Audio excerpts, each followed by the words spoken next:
Bismillahirrahmanirrahim. Alhamdulillahi Rabbil Alameen. Wassalatu wassalamu ala ashrafil makhluqeen wa ala alihi wa ashabihi al-faizin amma ba'd. Rabbi shrah li sadri wa yassir li amri wahlul 'uqdatam min lisani yafqahu qawli. ഈ മഹത്തായ വേദിയെ ധന്യമാക്കിയ ബഹുമാനപ്പെട്ട ടി.എച്ച്. താരിമി, ഉദ്ഘാടകൻ ബഹുമാനപ്പെട്ട തങ്ങൾ അടക്കമുള്ള വിശിഷ്ട വ്യക്തിത്വങ്ങളെ പേര് പറഞ്ഞ് സമയം കളയുന്നില്ല. ജിദ്ദയുടെ വിവിധ ഭാഗങ്ങളിൽ നിന്ന് ഒരുപാട് പ്രയാസപ്പെട്ട് തീർത്തും പ്രതികൂലമായ സാഹചര്യങ്ങളെ മുഴുവനും അനുകൂലമാക്കി ഈ പ്രദേശത്തും അതുവഴി വ്യക്തിജീവിതത്തിലും നമ്മുടെ നാടുകളിലൊക്കെ തന്നെ പരിശുദ്ധമായ സമസ്ത കേരള ജമീയത്തുൽ ഉലമായുടെ പ്രവർത്തനം സജീവമാക്കണമെന്ന ഉദ്ദേശത്തോടു കൂടി ഇവിടെ ഒരുമിച്ച് കൂടിയ എൻ്റെ പ്രിയപ്പെട്ട സഹപ്രവർത്തകരെ, അല്ലാഹു സുബ്ഹാനഹു വ തആല നമ്മളിവിടെ ചെലവഴിക്കുന്ന ഓരോ സെക്കൻഡും രണ്ട് വീട്ടിലും നമുക്കും അതുവഴി നമ്മുടെ പ്രസ്ഥാനത്തിനും ഉപകാരപ്രദമായ ഒരു അമലായി നമ്മിൽ നിന്ന് കബൂൽ ചെയ്യുമാറാവട്ടെ. നാളെ നമ്മുടെ വന്യരായ ഉസ്താദുമാരും മശായിഖുമാരും വേണ്ടപ്പെട്ടവരോടൊപ്പം സ്വർഗത്തിൽ ഒരുമിച്ച് കൂടാനുള്ളൊരു കാരണമായി അള്ളാഹു നമ്മിൽ നിന്ന് മാറ്റിത്തരുമാറാവട്ടെ. ബഹുമാനപ്പെട്ട സമസ്ത കേരള ജമീയത്തുൽ ഉലമ എന്ന മഹിതമായ ആദർശ പ്രസ്ഥാനമാണ് ഇസ്ലാമിൻ്റെ തനിമ എന്ന് അടിയുറച്ച് വിശ്വസിക്കുന്നവരാണ് നമ്മളൊക്കെ. ഒരു സംശയവും നമുക്കതിലില്ല. അള്ളാഹുവിൻ്റെ ദീൻ, പരിശുദ്ധ ദീനുൽ ഇസ്ലാം വിശ്വസിച്ചുകൊണ്ട് മാത്രമേ അള്ളാഹുവിൻ്റെ അടിമകളായ മനുഷ്യരും ജിന്നുകളൊക്കെ ഇവിടെ ജീവിക്കാവൂ എന്ന അള്ളാഹുവിൻ്റെ നിർബന്ധ തീരുമാനം നടപ്പിലാക്കാൻ വേണ്ടിയാണല്ലോ ആദ്യ മനുഷ്യനായ ആദം നബി അലൈഹിസ്സലാമിനെ തന്നെ പ്രവാചകനാക്കിയത്. അതിനുശേഷം ഓരോ കാലഘട്ടത്തിനും സമൂഹത്തിനും ആവശ്യാനുസരണം പ്രവാചകന്മാരെ അള്ളാഹു നിയോഗിച്ചു. ആ പ്രവാചക ശൃംഖലയിൽ അവസാനത്തെ കണ്ണി ഹബീബായ റസൂലുള്ളാഹി സ്വല്ലല്ലാഹു അലൈഹി വസല്ലമ തങ്ങളോട് കൂടെ പ്രവാചക പ്രബോധനം അവസാനിച്ചു. പരിമിതമായ 23 കൊല്ലക്കാലത്തെ പ്രബോധനത്തിന് ശേഷം ഹജ്ജത്തുൽ വിദായിൽ ലക്ഷത്തിൽ പരം വരുന്ന സഹാബാക്കളെ ഒരുമിച്ച് കൂട്ടിക്കൊണ്ട് ഖിയാമത്ത് നാൾ വരെ ഇവിടെ നിലനിൽക്കേണ്ട ദീനിന്റെ ദഅവത്തിന്റെ ദൗത്യം ഒന്നിരായ റസൂലുള്ളാഹി സ്വല്ലല്ലാഹു അലൈഹി വസല്ലമ തങ്ങൾ സഹാബത്തിനെ ഏൽപ്പിച്ചു. അൽയൗമ അക്മൽതു ലക്കും ദീനക്കും വഅത്മംതു അലൈക്കും നിഅമതി വറളീതു ലക്കുമുൽ ഇസ്ലാമ ദീന. അവിടെ അവതരിച്ചതാണെന്ന് നമുക്കറിയാം. ഇസ്ലാം പൂർത്തിയായിരിക്കുകയാണ്, ഇനി ഒരു പ്രവാചകർ വരാനില്ല, ഗ്രന്ഥം ഇറങ്ങാനില്ല. പിന്നീട് പറയുകയാണ്, അതുകൊണ്ട് ഫല്യുബല്ലി ഷാഹിദു മിൻകുമുൽ ഗായിബ, ഇവിടെ ഹാജറുള്ള നിങ്ങൾ ഖിയാമത്ത് നാൾ വരെ ലോകത്ത് വരാനുള്ള മുഴുവൻ ജനങ്ങൾക്കും ഈ സന്ദേശം എത്തിച്ചു കൊടുക്കണം. എന്നിട്ട് ചോദിക്കുകയാണ്, അലാ ഹൽ ബല്ലഗ്തു, എന്നിൽ ഏൽപ്പിച്ച ഉത്തരവാദിത്തം ഞാൻ നിർവഹിച്ചില്ലയോ? ബലാ യാ റസൂലല്ലാഹ്, അവരെല്ലാവരും ഏറ്റു പറഞ്ഞു. അല്ലാഹുമ്മ അഷ്ഹദ്, റബ്ബേ നീ സാക്ഷി, പരിമിതമായ 23 കൊല്ലക്കാലം കൊണ്ട് ഞാൻ ആ ദൗത്യം ഭംഗിയായി നിർവഹിച്ചു എന്നതിന് ഈ സമൂഹം ഇതാ സാക്ഷി പറയുന്നു എന്ന് അള്ളാഹുവിൽ ഏറ്റു പറഞ്ഞ് സുദീർഘമായ പ്രസംഗത്തിൽ ഒരുപാട് കാര്യം ഉണർത്തി. ومن يعش منكم بعدي فسيرى اختلافا كثيرا فعليكم بسنتي وسنة الخلفاء الراشدين المهديين تمسكوا بها وعضوا عليها بالنواجذ. എൻ്റെ ശേഷം നിങ്ങൾ ഈ ലോകത്ത് ജീവിക്കുകയാണെങ്കിൽ ഒരുപാട് അഭിപ്രായ വ്യത്യാസം ഈ സമൂഹത്തിൽ കണ്ടെത്തിക്കാൻ കഴിയും. ഞങ്ങളാണ് യഥാർത്ഥ ഇസ്ലാമിൻ്റെ വക്താക്കൾ എന്ന് പറഞ്ഞുകൊണ്ട് യഥേഷ്ടം ആയത്തുകളും ഹദീസുകളും ഒക്കെ ഓതി സമൂഹത്തിനിടയിൽ രംഗപ്രവേശനം ചെയ്യുന്ന ഒരുപാട് ആളുകളെ ഈ സമൂഹത്തിൽ കണ്ടെത്തിക്കാൻ കഴിയും എന്നാണ് റസൂലുള്ളാഹി പറഞ്ഞത്. അങ്ങനെ ഒരു കാലഘട്ടം വരുമ്പോൾ ഏതാണ് ശരിയായ ദീൻ എന്ന് മനസ്സിലാകാതെ നിങ്ങളാരും വിഷമിക്കേണ്ട ആവശ്യമില്ല. വളരെ വ്യക്തമായൊരു മാർഗരേഖ നിങ്ങളുടെ മുമ്പിൽ ഞാൻ വരച്ച് കാണിച്ചു തരാമെന്ന് പറഞ്ഞിട്ട് റസൂലുള്ളാഹി പറഞ്ഞു, ഫഅലൈക്കും ബിസുന്നത്തി, എൻ്റെ ശരീരം മുറുകെ പിടിക്കുക, മാത്രം പോരാ, വസുന്നത്തിൽ ഖുലഫാഇർ റാഷിദീൻ അൽ മഹ്ദിയീൻ, സന്മാർഗികളായ അബൂബക്കർ, ഉമർ, ഉസ്മാൻ, അലി റളിയല്ലാഹു തആല അൻഹും 4 ഖലീഫമാരുടെ ചര്യയും. തമസ്സകു ബിഹ, അത് ശക്തമായി പിടിക്കണം. പിടിച്ചാൽ മാത്രം പോരാ, വഅല്ലു അലൈഹ ബിൻ നവാജിദ്, അണപ്പല്ലുകൊണ്ട് കടിച്ചു പിടിക്കണം. അണപ്പല്ലുകൊണ്ട് കടിക്കണം, കൈകൊണ്ട് പിടിക്കണം. അത്രയും ശക്തമായി എൻ്റെയും ഖുലഫാഉർ റാഷിദീങ്ങളുടെ ചര്യ നിങ്ങൾ പിന്തുടരുകയാണെങ്കിൽ ഒരിക്കലും പഴുക്കൂല. ബഹുമാനപ്പെട്ട സമസ്ത കേരള ജമിയത്തുൽ ഉലമ വിഭാവനം ചെയ്യുന്ന അഹ്ലുസ് സുന്നത്തി വൽ ജമാഅത്ത് എന്ന ആദർശ പ്രസ്ഥാനം, അതിൻ്റെ ആശയങ്ങൾ ഈ പരിധിയിൽപ്പെട്ടതാണ്. ഓരോന്നും വിശകലനം ചെയ്യേണ്ട ആവശ്യമില്ല. അതിൽപ്പെട്ടതാണ് നമ്മൾ നിസ്കരിക്കുന്ന 20 റക്അത്ത് തറാവി മുതൽ ഓരോന്നും. വിശദീകരിക്കാൻ സമയമില്ല. അത് ഹജ്ജത്തുൽ വിദായിൽ വെച്ച് റസൂലുള്ളാഹി സ്വല്ലല്ലാഹു അലൈഹി വസല്ലം തങ്ങൾ ഖിയാമത്ത് നാൾ വരെയുള്ള സമൂഹത്തെ പഠിപ്പിച്ചതാണ്. മറ്റൊരിക്കൽ പറഞ്ഞു, തറക്തു ഫീക്കും അംറൈൻ ലം തളില്ലു മാ തമസ്സക്തും ബിഹിമാ. 2 കാര്യം നിങ്ങളിൽ ഞാൻ ഉപേക്ഷിക്കുന്നു എന്ന് പറഞ്ഞു. നിങ്ങൾക്ക് ഞാൻ തരുന്നു എന്നല്ല. ഏതാണ് 2 കാര്യം? ഒന്ന് കിതാബുല്ലാഹ്, അള്ളാഹുവിൻ്റെ കിതാബ്, വിശുദ്ധ ഖുർആൻ, വസുന്നത്ത് റസൂലി, റസൂലുള്ളാഹി സ്വല്ലല്ലാഹു അലൈഹി വസല്ലം തങ്ങളുടെ ചര്യ. റസൂലുള്ളാഹിയുടെ ചര്യയും അള്ളാഹുവിൻ്റെ കിതാബും നിങ്ങൾക്ക് ഞാൻ തരുന്നു എന്നല്ല റസൂലുള്ള പറഞ്ഞത്, നിങ്ങളിൽ ഞാൻ ഉപേക്ഷിക്കുന്നു. നിങ്ങളിൽ എന്ന് പറഞ്ഞാൽ നിങ്ങളുടെ ജീവിതത്തിൽ അതുണ്ടാവണം എന്നാണ് ആ പറഞ്ഞതിൻ്റെ അർത്ഥം. അല്ലെങ്കിൽ തറക്തു ലക്കും എന്നല്ലേ പറയേണ്ടത്, നിങ്ങൾക്ക് തരുന്നു എന്ന് അല്ല, ഫീക്കും എന്നാ പറഞ്ഞു. അപ്പോൾ ആ സഹാബത്തിന്റെ ജീവിതമാണ് ഇസ്ലാം. അതാണല്ലോ അസ്ഹാബിക നുജൂം ബി അയ്യിഹിം ഇഖ്തദൈതും ഇഹ്തദൈതും. എൻ്റെ സഹാബത്ത് മുഴുവനും നക്ഷത്ര തുല്യരാണ്. ആരെ നിങ്ങൾ പിന്തുടർന്നാലും നിങ്ങൾ സന്മാർഗികളാണ്. അപ്പൊ സഹാബാക്കളുടെ ജീവിതമാണ് ഇസ്ലാം. റസൂലുള്ളാഹി സ്വല്ലല്ലാഹു അലൈഹി വസല്ലം തങ്ങൾ ലോകത്തോട് യാത്ര പറയുമ്പോൾ നമ്മുടെ മുമ്പിലുള്ള 2 ചട്ടക്കുള്ളിലുള്ള മുസ്ഹഫ് ഇല്ല, ഖുർആൻ ഇല്ല. അത് സഹാബാക്കളുടെ മനസ്സിലാണുള്ളത്. അല്ലെങ്കിൽ എവിടെയെങ്കിലും കല്ലിലോ എല്ലിൻ്റെ കഷ്ണങ്ങളിലോ തോൽ കഷ്ണങ്ങളിലൊക്കെ ചെറിയ ചെറിയ ഭാഗങ്ങളേ ഉള്ളൂ. അല്ലാഹുവിൻ്റെ റസൂലിന്റെ ഹദീസ് എവിടെയും ക്രോഡീകരിച്ചിട്ടില്ല. അത് ജീവിച്ച് കാണിച്ചു തരികയാണ് സഹാബത്ത്. ആ സഹാബത്തിന്റെ ജീവിതം ശേഷമുള്ള താബീങ്ങൾ അത് ഏറ്റെടുത്തു. അവരവരുടെ പിൻഗാമികൾക്ക് ജീവിച്ച് കാണിച്ചു കൊടുത്തു. അങ്ങനെ താബീങ്ങൾ വഴി, തബഉ താബീങ്ങൾ വഴി അള്ളാഹുവിന്റെ മഹാന്മാരായ ഔലിയാക്കൾ, ആരിഫീങ്ങൾ വഴി പരമ്പരാഗതമായി കിട്ടുന്നതാണ് ദീൻ. ഈ പാരമ്പര്യം ശരിയല്ല എന്ന് ആര് പറയുന്നോ അവർ ശരിയായ ദീനിന്റെ പാന്താവിന് പുറത്താണ്.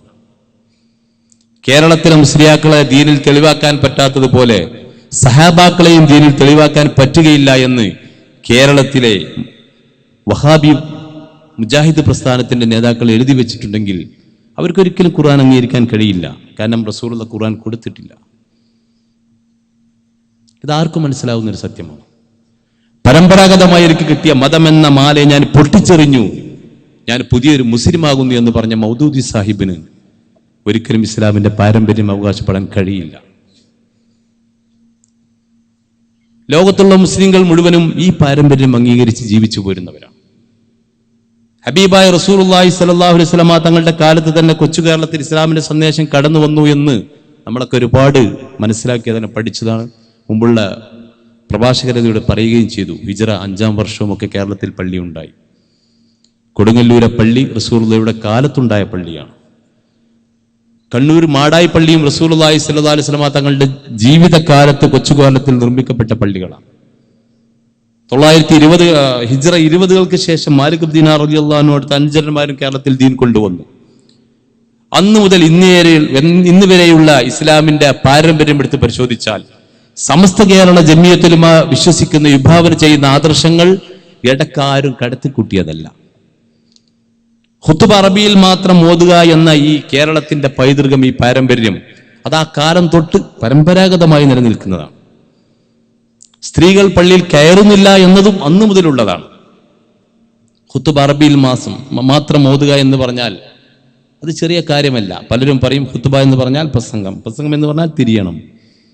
ഇത്രയും ആളുകൾ വിളിച്ചു കൂട്ടിയിട്ട് അവർക്ക് തിരിയാത്ത കുറെ കാര്യങ്ങൾ പറഞ്ഞു കൊടുത്തിട്ട് എന്ത് കാര്യം എന്നൊക്കെ ചോദിക്കുമ്പോൾ നമ്മൾ യുക്തിക്കത് ശരിയാണെന്ന് തോന്നും. പക്ഷേ ഇത് വളരെ ആവശ്യമുള്ളൊരു കാലഘട്ടത്തിലായിരുന്നു മഹാന്മാർ ദീൻ ഇവിടെ കൊണ്ടുവന്നത്.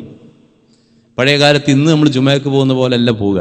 നമ്മളെ കേരളത്തിന്റെ പല മഹല്ലത്തുകളിലും ജുമയ്ക്ക് വരുന്ന ആളുകൾക്ക് കഞ്ഞി വെച്ചു കൊടുക്കാൻ നെൽപ്പാടങ്ങൾ വഖഫുള്ള പല മഹല്ലുകളുണ്ട്.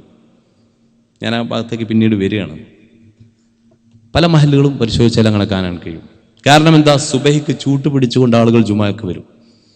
അവർക്ക് വുളു എന്താണെന്ന് അറിയില്ല, നിസ്കാരം എന്താണെന്ന് അറിയില്ല, പക്ഷെ നിസ്കരിക്കണമെന്ന ബോധമുണ്ട്, ഈമാനുണ്ട്. അങ്ങനെ അസ്റൊക്കെ നിസ്കരിച്ചു കഴിഞ്ഞാണ് ജുമ കഴിഞ്ഞ് പോവുക. എന്നാൽ പോലും അവരെ മുഴുവനും വിളിച്ചുകൂട്ടി ജുമയുടെ ഖുതുബയിൽ വുളും നിസ്കാരം പഠിപ്പിച്ചു കൊടുക്കാൻ അന്നത്തെ പണ്ഡിതന്മാർ തയ്യാറായില്ല.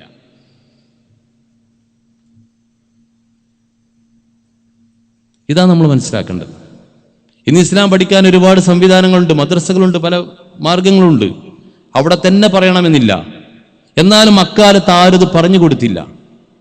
ബഹുമാനപ്പെട്ട മാലിക് ദീനാർ റളിയല്ലാഹു അൻഹു അവിടുത്തെ അഞ്ചരന്മാരും അവർ പള്ളിയിലേക്ക് പോയപ്പോൾ അവരെ സഹോദരിമാരെ, ഭാര്യമാരെ പള്ളിയിലേക്ക് കൊണ്ടുപോയില്ല. കേരളത്തിൽ ഇസ്ലാം കൊണ്ടുവന്ന ഒരുപാട് മഹാന്മാരുണ്ട്. ബഹുമാനപ്പെട്ട മമ്പുറന്തങ്ങളും വെളിയക്കോട് ഉമർ ഖാദി പോലെയുള്ള ഒരുപാട് അള്ളാഹുവിന്റെ ഔലിയാക്കൾ, അവരാരും പെണ്ണുങ്ങളെ പള്ളിയിൽ കൊണ്ടുപോയിട്ടില്ല. എന്തിനധികം സമസ്ത കേരള ജമിയത്തുൽ ഉലമ വിശ്വസിച്ച് വരുന്ന മൗലിദ്, റാത്തീബ്, ഹദ്ദാദ് തുടങ്ങിയ കാര്യങ്ങളൊക്കെ പരമ്പരാഗതമായി നിലനിന്ന് വരുന്നതാണ്. അതുകൊണ്ട് തന്നെ അതിന്റെ തീയതി നമുക്ക് പറയേണ്ട ആവശ്യമില്ല. നേരെ മറിച്ച് അതിനെ എതിർക്കുന്ന ആളുകൾ അവരുടെ വാദഗതികൾ കേരളത്തിൽ എന്ന് വന്നു എന്നതിന് അവർ വ്യക്തമായ തെളിവ് തീയതി പറയുന്നുണ്ട്. ഇന്ന തീയതിക്ക് കേരളത്തിൽ ആദ്യമായി ഒരു പെണ്ണ് പള്ളിയിൽ കയറിയത് എടവണ്ണ ജമീല. ഈ അടുത്ത കാലത്ത് 80 വയസ്സായപ്പോൾ മരിച്ചുപോയി. പുടവ മാസികയുടെ വാർഷിക പതിപ്പിൽ പറഞ്ഞു, എടവണ്ണയിലെ ജമീലയാണ് കേരളത്തിൽ ആദ്യമായി പള്ളിയിൽ പോയൊരു പെണ്ണ് എന്ന്. ഇങ്ങനെ കേരളത്തിൽ ആദ്യമായി മാതൃഭാഷയിൽ ഖുതുബയുടെ ഓതി മുജാഹിദ് പ്രസ്ഥാനത്തിന്റെയും ജമാഅത്തെ ഇസ്ലാമിയുടെയും പ്രസിദ്ധീകരണങ്ങൾ സമ്മതിക്കുന്നുണ്ട്. അപ്പൊ അതാണ് പുതിയത്. മറ്റത് പരമ്പരാഗതമായി നിലനിൽക്കുന്നതാണ്. വിശദമായ ഭാഗത്തേക്ക് ഞാൻ കിടക്കുകയല്ല. ഈ പരമ്പരാഗതമായ മഹാന്മാര് വഴി കേരളത്തിൽ നിലനിന്നു പോന്ന ദീൻ,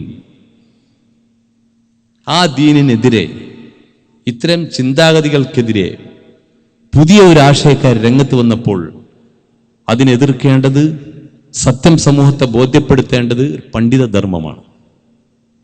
1921 കാലഘട്ടങ്ങളിൽ ബ്രിട്ടീഷുകാർക്കെതിരെ കേരളീയ മുസ്ലിങ്ങൾ സമരം നയിച്ചു. അതിന് മുൻപന്തിയിലുണ്ടായിരുന്നു ബഹുമാനപ്പെട്ട സമസ്ത കേരള ജമിയത്തുൽ ഉലമയുടെ ഉപാധ്യക്ഷൻ കൂടിയായ ബഹുമാനപ്പെട്ട പാങ്ങൽ അഹമ്മദ് കുട്ടി മുസ്ലിയാർ, അതുപോലെ ആലി മുസ്ലിയാർ, KM മൗലവിയൊക്കെ അതിന്റെ മുൻപന്തിയിലുണ്ടായിരുന്നു.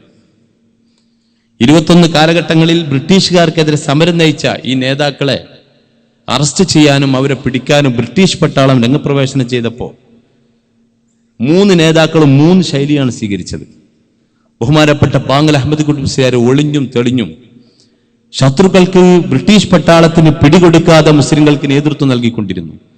ആ സമയത്താണ് മലപ്പുറത്തെ വില്ലേജ് ഓഫീസ് കൊള്ളയടിക്കാൻ വേണ്ടി മാപ്പിളമാർ വന്നപ്പോൾ അവിടെ പ്രൗഢോജ്വലമായ പ്രഭാഷണം നടത്തിക്കൊണ്ട് അവിടുത്തെ മുസ്ലിങ്ങളെ ബഹുമാനപ്പെട്ട പാങ്ങൽ അഹമ്മദ് കുട്ടി മുസ്ലിയാർ പിന്തിരിപ്പിച്ചത് ചരിത്രങ്ങളൊക്കെ വായിച്ചെടുക്കാൻ കഴിയും. ബ്രിട്ടീഷുകാർ അറസ്റ്റ് വാറന്റ് പുറപ്പെടുവിച്ചതിന് ശേഷമാണത്. അനിവാര്യമായൊരു ഘട്ടത്തിൽ മലപ്പുറം ടൗണിൽ നിന്ന് പ്രസംഗിച്ചു കൊടുത്തു, മുസ്ലിങ്ങളെ പിന്തിരിപ്പിച്ചു. ബഹുമാനപ്പെട്ട ആലി മുസ്ലിയാർ ധീരമായി ശിക്ഷ ഏറ്റുവാങ്ങി. എന്നാൽ KM മൗലവി എന്താ ചെയ്തത്? ഒളിച്ചോടിപ്പോയി. പാവപ്പെട്ട മുസ്ലിം സമുദായത്തെ യുദ്ധമുഖത്തേക്ക് വലിച്ചെറിഞ്ഞുകൊണ്ട് ഒളിച്ചോടിപ്പോയി. അവരുടെ പ്രസിദ്ധീകരണത്തിന് സമ്മതിക്കുന്നൊരു വസ്തുതയാണ്. മുജാഹിദ് പ്രസ്ഥാനത്തിന്റെ പ്രസിദ്ധീകരണങ്ങൾ തന്നെ അവർ പറയുന്നുണ്ട്, ശത്രുക്കൾക്ക് പിടികൊടുക്കാതെ KM മൗലവിക്ക് വക്കം മൗലവിയുടെ അടുത്തേക്ക് രക്ഷപ്പെടാൻ കഴിഞ്ഞു, അൽഹംദുലില്ലാ എന്ന്. ഇതാണ് ഒരു നേതാവ് ചെയ്യേണ്ടത്. അങ്ങനെ തിരുകൊച്ചിയിൽ പോയി, കൊടുങ്ങല്ലൂരിൽ പോയി വക്കം മൗലവിയുടെ അടുത്തുകൂടി അന്ന് നിങ്ങളുടെ ഈ നാട്ടിൽ നിന്ന് വന്നിരുന്ന തൗഹീദ് എന്ന പത്രം വരുത്തി അത് വായിച്ചു, അതിലൂടെ പുതിയ തൗഹീദ് പഠിച്ചു.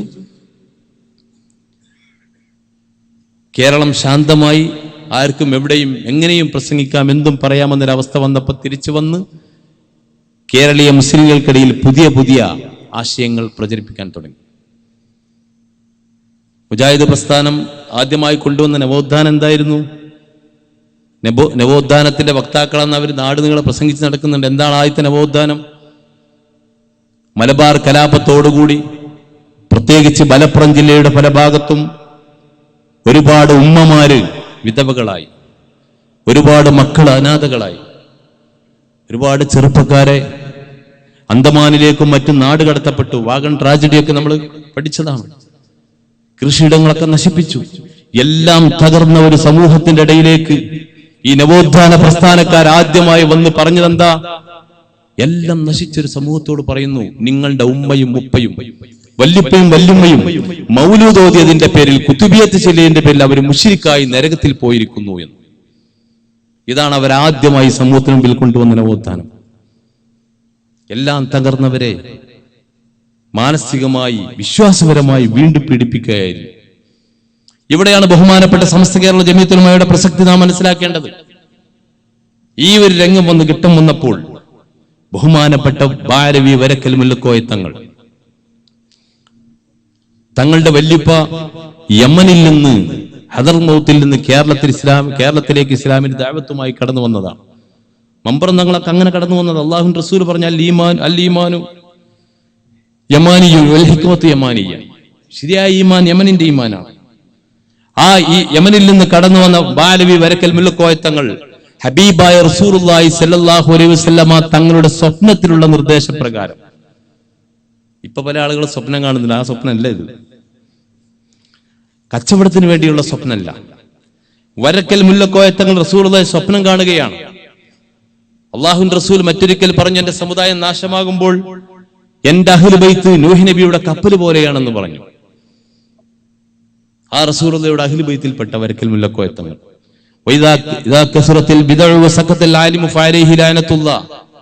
നാട്ടിൽ അനാചാരങ്ങൾ അധികരിക്കുകയും അതിനെതിരെ പണ്ഡിതന്മാർ മൗനം ദീക്ഷിക്കുകയും ചെയ്താൽ ആ പണ്ഡിതന്മാർക്ക് അള്ളാഹുവിന്റെ ശാപം ഉണ്ടാകുമെന്ന് പറഞ്ഞ ഹദീസിലെ ആവേശം ഉൾക്കൊണ്ട വരക്കൽ മുല്ലക്കോയ തങ്ങൾ ആദ്യമായി പാങ്ങൽ അഹമ്മദ് കുട്ടി മുസ്ലിയാരെ വിളിച്ചു വരുത്തി എന്നാണ് ചരിത്രം. പാങ്ങൽ അഹമ്മദ് കുട്ടി മുസ്ലിയാർ വരക്കൽ മുല്ലക്കോയ തങ്ങൾ റസൂലുള്ളാഹി സ്വല്ലല്ലാഹു അലൈഹി വസല്ലം തങ്ങളുടെ പരമ്പരയിൽപ്പെട്ടതാണെങ്കിൽ പാങ്ങൽ അഹമ്മദ് കുട്ടി മുസ്ലിയാർ സിദ്ദീഖ് റളിയല്ലാഹു അൻഹുവിന്റെ പരമ്പരയിൽപ്പെട്ട ആളാണ്. റസൂലും സിദ്ദീഖുമായുള്ള ബന്ധം സമസ്തയുടെ സ്ഥാപക കാലത്തും കാണുകയാണ് കേരളത്തിൽ. ആ ഒരു പാരമ്പര്യം പാങ്ങലിനെ വിളിച്ചു പറഞ്ഞു, നാട്ടിൽ മുഴുവനും വിധേയത്ത് അധികരിച്ചിരിക്കുകയാണ്. വഹാബികളും മൗദൂദികളും കള്ള തെരീഖത്തുകാരും തബ്ലീഗുകാരും ഖാദിയാനികളും ഒക്കെ രംഗപ്രവേശനം ചെയ്ത് പരമ്പരാഗതമായി കേരളീയ മുസ്ലിങ്ങൾ വിശ്വസിച്ചാചരിച്ചു പോകുന്ന പല കാര്യങ്ങളെയും ശിർക്കും കുഫറും വിധേയത്വമായി ചിത്രീകരിച്ച് പാവപ്പെട്ട സമൂഹത്തെ ആശയക്കുഴപ്പത്തിലാക്കാൻ ശ്രമിക്കുകയാണ്. നമ്മൾ അടങ്ങിയിരുന്നാൽ പറ്റൂല. പാങ്ങൽ നേരെ പോയത് വാളക്കുളം അബ്ദുൽ ബാരി മുസ്ലിയാരുടെ പിതാവായ കോയാമട്ട് മുസ്ലിയാരുടെ അടുക്കലാണെന്ന അദ്ദേഹത്തിന്റെ തെരീഖത്തിന്റെ ഷെയ്ഖുമാണ്, ഉസ്താദുമാണ്. ഇനി ഇവരൊക്കെ ആരായിരുന്നു എന്നറിയോ? ഒക്കെ അള്ളാഹുവിന്റെ ആരിഫ്യങ്ങളായിരുന്നു, ഔലിയാക്കളായിരുന്നു. ബഹുമാനപ്പെട്ട വരക്കൽ മുല്ലക്കോയ തങ്ങൾ ബാലവി തങ്ങൾക്ക് വരക്കൽ എന്ന പേര് വരാനുണ്ടായ കാരണങ്ങളൊക്കെ കേട്ടതായിരിക്കാം. കോഴിക്കോട് കടപ്പുറത്ത്, പുതിയാപ്പ കടപ്പുറം, ആ നാടിന് പുതിയങ്ങാടി എന്ന് പേര് വരാനുള്ള കാരണം ബാലവി തങ്ങൾ അവിടെ താമസമാക്കിയപ്പോ നാടിന്റെ നാനാ ഭാഗത്തു നിന്നും ആളുകൾ അങ്ങോട്ട് ഒഴുകാൻ തുടങ്ങി. അങ്ങനെ ഒഴുകാൻ തുടങ്ങിയപ്പോൾ ബ്രിട്ടീഷ് ഗവൺമെന്റ് അവിടെ ഒരു റെയിൽവേ സ്റ്റേഷൻ സ്ഥാപിച്ചു, പുതിയങ്ങാടി റെയിൽവേ സ്റ്റേഷൻ. നാടിന്റെ പേര് പുതിയങ്ങാടിയല്ല, ഇന്ന് പോയാൽ കാണാം പുതിയങ്ങാടി റെയിൽവേ സ്റ്റേഷൻ. അതിന്റെ കാരണം വരക്കൽ തങ്ങൾ അവിടെ താമസമാക്കിയതാണ്. എന്താ വരക്കൽ എന്ന് പറയാൻ കാരണം? നാട്ടുകാർക്ക് കടൽക്ഷോഭമുണ്ടായി മീൻ പിടിക്കാൻ കഴിയാത്തൊരവസ്ഥ വന്നു. തങ്ങളുടെ അടുക്കൽ പരാതി പറഞ്ഞു, സങ്കടം പറഞ്ഞു. ബഹുമാനപ്പെട്ട തങ്ങള് അവിടുത്തെ മുക്കുവാന്മാരെയും കൂട്ടി കടലിലേക്ക് കുറച്ച് തുണിയും പൊക്കിപ്പിടിച്ച് ഇറങ്ങിപ്പോയിന്ന. അങ്ങനെ ഇറങ്ങിച്ചെന്നൊരു കൊള്ളി എടുത്തുകൊണ്ട് വരാൻ പറഞ്ഞു. അങ്ങനെ കടലിലെ കുറച്ച് താഴോട്ടിറങ്ങി ഒരു വര ഇട്ടു. ഇനി ഇവിടുന്ന് ഇങ്ങോട്ട് വെള്ളം കയറരുത് എന്ന് പറഞ്ഞു. നിങ്ങൾ നിഷ്പക്ഷമായി പോയി അവിടുത്തെ പഴമക്കാരോട് ഇന്നും അന്വേഷിച്ചു നോക്കൂ, അന്ന് തങ്ങൾ വരച്ച് അവിടുന്ന് ഇങ്ങോട്ട് ഇന്നും കടൽ ക്ഷോഭിച്ചു വന്നിട്ടില്ല എന്ന്. അത്രയും വലിയൊരു കറാമത്തിന്റെ ഉടമയായ ബഹുമാനപ്പെട്ട വരക്കൽ മുല്ലക്കോയ തങ്ങൾ. ഒരുപാട് മഹത്വം പറയാനുണ്ട്. ബ്രിട്ടീഷുകാർക്ക് ഇനി സമസ്തയുടെ സ്ഥാപക നേതാക്കളുടെ, സമസ്തയുടെ വക്താക്കൾ വിദ്യാഭ്യാസപരമായി പിന്തിരിപ്പന്മാരാണെന്നൊക്കെ പറയുന്നവരുണ്ടല്ലോ. കേരളത്തിലെ ഖിലാഫത്ത് പ്രസ്ഥാനത്തിന്റെ ആധികാരിക രേഖ, ബ്രിട്ടീഷുകാർക്കെതിരെയുള്ള സമരത്തിന്റെ കേരളത്തിന്റെ ആധികാരിക രേഖ തുഹ്ഫത്തുൽ മുജാഹിദീൻ, ബഹുമാനപ്പെട്ട പൊന്നാനി മഖ്ദൂം തങ്ങളുടെ തുഹ്ഫത്തുൽ മുജാഹിദീൻ, അത് ഇംഗ്ലീഷിൽ പരിഭാഷപ്പെടുത്തി കൊടുത്ത് വരക്കൽ തങ്ങളാണ് ആദ്യമായി. ഈ മഹാനാണ് പാങ്ങിലിനെ വിളിക്കുന്നത്. പാങ്ങിലും ഒരുപാട് കറാമത്ത് കാണിച്ച മഹാനാണ്. സമയം കുറവാണ്, ഞാൻ അതിലേക്കൊന്നും കടക്കുന്നില്ല. ഒരിക്കൽ സമസ്തയുടെ സമ്മേളനം തിരുവനന്തപുരത്ത് നിശ്ചയിച്ചു.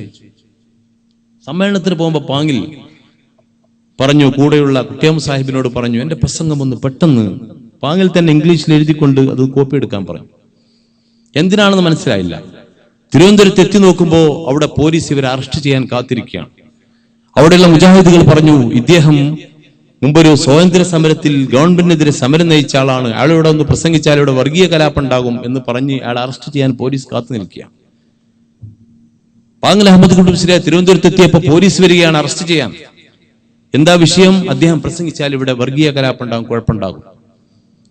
ഉടനെ പാങ്ങിൽ പ്രസംഗം കൊടുത്തയക്കുകയാണ്. ഞാൻ പ്രസംഗിക്കാൻ ഉദ്ദേശിച്ച കാര്യം ഇത് ഇംഗ്ലീഷിൽ ടൈപ്പ് ചെയ്ത് കൊണ്ടുവന്നിരിക്കുകയാണ്. അത് സ്റ്റേഷനിൽ കൊണ്ടുപോയി. അവർ അത്ഭുതപ്പെട്ടു, ഇതാണോ പറയാനുള്ളത്? അതെ. ഇങ്ങനെ പോലീസ് പിന്നെ എല്ലാ സൗകര്യങ്ങളും ചെയ്തു കൊടുക്കുകയാണ് പാങ്ങിൽ പ്രസംഗിക്കാൻ. ഇത് നേരത്തെ മനസ്സിലാക്കിയിട്ടാണ് എഴുതി കൊണ്ടുപോയത്. ഒരു കറാമത്താണ്. ഇങ്ങനെയുള്ള ഒരുപാട് കറാമത്ത് കാണിച്ച പാങ്ങിൽ കോയാമുട്ടി മുസ്ലിയാരുടെ അടുക്കൽ വന്നു. ഇനി കോയാമുട്ടി മുസ്ലിയാർ ആരായിരുന്നു? എന്റെ നാട്ടുകാരനാണ്, ഞാൻ ആ നാട്ടുകാരനാണ്. ഞങ്ങളെ നാട്ടുകാർക്കറിയാം, ഇന്നും പഴമക്കാർ പറയുന്നുണ്ട്, ഇടയ്ക്കൊക്കെ അവിടെ മഴയില്ലാതെ വരുമ്പോൾ ബഹുമാനപ്പെട്ട കോയാമുട്ടി മുസ്ലിയാരുടെ നേതൃത്വത്തിൽ മഴയ്ക്ക് വേണ്ടി ദുആ ഉണ്ടാകും. എല്ലാവരും ഒരുമിച്ച് കൂടും, ഇസ്തിസ്കാ നിസ്കാരം ഉണ്ടാകും. ആദ്യം നോമ്പ് നോൽക്കാൻ പറയും, നിസ്കരിക്കും. മഴ പെയ്തിട്ടാണ് പിരിഞ്ഞു പോവുക. അങ്ങനെ അസ്ർ നിസ്കരിക്കാൻ പള്ളിയിൽ ഒരുമിച്ച് കൂടി ചീരണിയൊക്കെ കൊണ്ടുവരും. ഭക്ഷണം കിട്ടാത്ത കാലങ്ങളൊക്കെ തിന്ന് സന്തോഷത്തോടുകൂടി പിരിയലാണ് പതിവ്. ഒരു പ്രാവശ്യം ദുആ ചെയ്തു, മഴ പെയ്തില്ല. എല്ലാവരും പതിവ് പോലെ പള്ളിയിൽ ഒരുമിച്ച് കൂടി അസ്ർ നിസ്കരിച്ച് പിരിയണം. ബാങ്ക് കൊടുത്തു, സുന്നത്ത് നിസ്കരിച്ച് എല്ലാവരും കാത്തിരിക്കുകയാണ്. ഉസ്താദ് ഹൗദും കരയിൽ ദുഃഖിച്ചിരിക്കുകയാണ്. ഉസ്താദ് വരണം ഇമാമ് നിൽക്കാൻ. അങ്ങനെ മുഅദ്ദിൻ പോയി വിളിച്ചു, ഉസ്താദ് എല്ലാവരും നിസ്കരിക്കാൻ കാത്തിക്കാണ്, വരൂ എന്ന് പറഞ്ഞു. അന്ന് പഴയ കാലത്തൊക്കെ ഹൗദ് പ്രായമുള്ള ആളുകൾക്കൊക്കെ അറിയാം, ഈ ഓടിന്റെ വെള്ളം ഇങ്ങനെ ചാടാൻ സൗകര്യത്തിനായിരിക്കും ഹൗദ് ഉണ്ടാക്കുക. മോട്ടറൊന്നും ഉണ്ടാവില്ലോ, മഴവെള്ളം ഹൗദിലേക്ക് ചാടാനുള്ള സൗകര്യത്തിന്. ആ ഹൗദിന്റെ കരയിലായിരിക്കുന്നത്. അങ്ങനെ മുഅദ്ദിൻ വന്ന് വിളിച്ചപ്പോ തലയുയർത്തിക്കൊണ്ട് കുറച്ച് ഗൗരവത്തിൽ പറഞ്ഞ, ഒച്ചയിട്ട് പറഞ്ഞത്രേ, കോയാമുട്ടി ഇവിടുന്നാണ് എണീക്കൂല. കോയാമുട്ടി എണീക്കണമെങ്കിൽ മഴ കെട്ട് പെയ്തിട്ട് ഈ പാത്തി കൂടി വെള്ളം വന്നിട്ട് അതിന് ഒതുടുത്തിട്ട് കോയാമുട്ടിയാണ് എണീക്കോളൂ, നിങ്ങൾ നിസ്കരിച്ച് പോയിക്കോളി എന്ന് പറഞ്ഞു. അങ്ങനെ അത് പറഞ്ഞു കഴിഞ്ഞു. ഉസ്താദിന്റെ കണ്ണ് നനഞ്ഞു, കണ്ണീർ ഇറ്റി വീണു. അവിടെ കൂടിയുന്ന ആൾക്കാർ കാണുകയാണ്. നിമിഷങ്ങൾക്കകം വടക്ക് ഭാഗത്തൊരു കാറ്റടിച്ചു, കാർമേഘം ഉരുണ്ടുകൂടി, ശക്തമായ മഴ പെയ്തു. ഉസ്താദ് പറഞ്ഞതുപോലെ ആ ഓടിട്ട പള്ളിയുടെ പാത്തിയിലൂടെ താഴെ ഒലിച്ചിറങ്ങി വന്ന വെള്ളത്തിൽ നിന്ന് മാത്രം ഒദു ചെയ്ത് അവർ കാത്തു നിൽക്കുന്ന അസ്ർ ജമാഅത്തിന് ഇമാമായി നിസ്കരിച്ചു.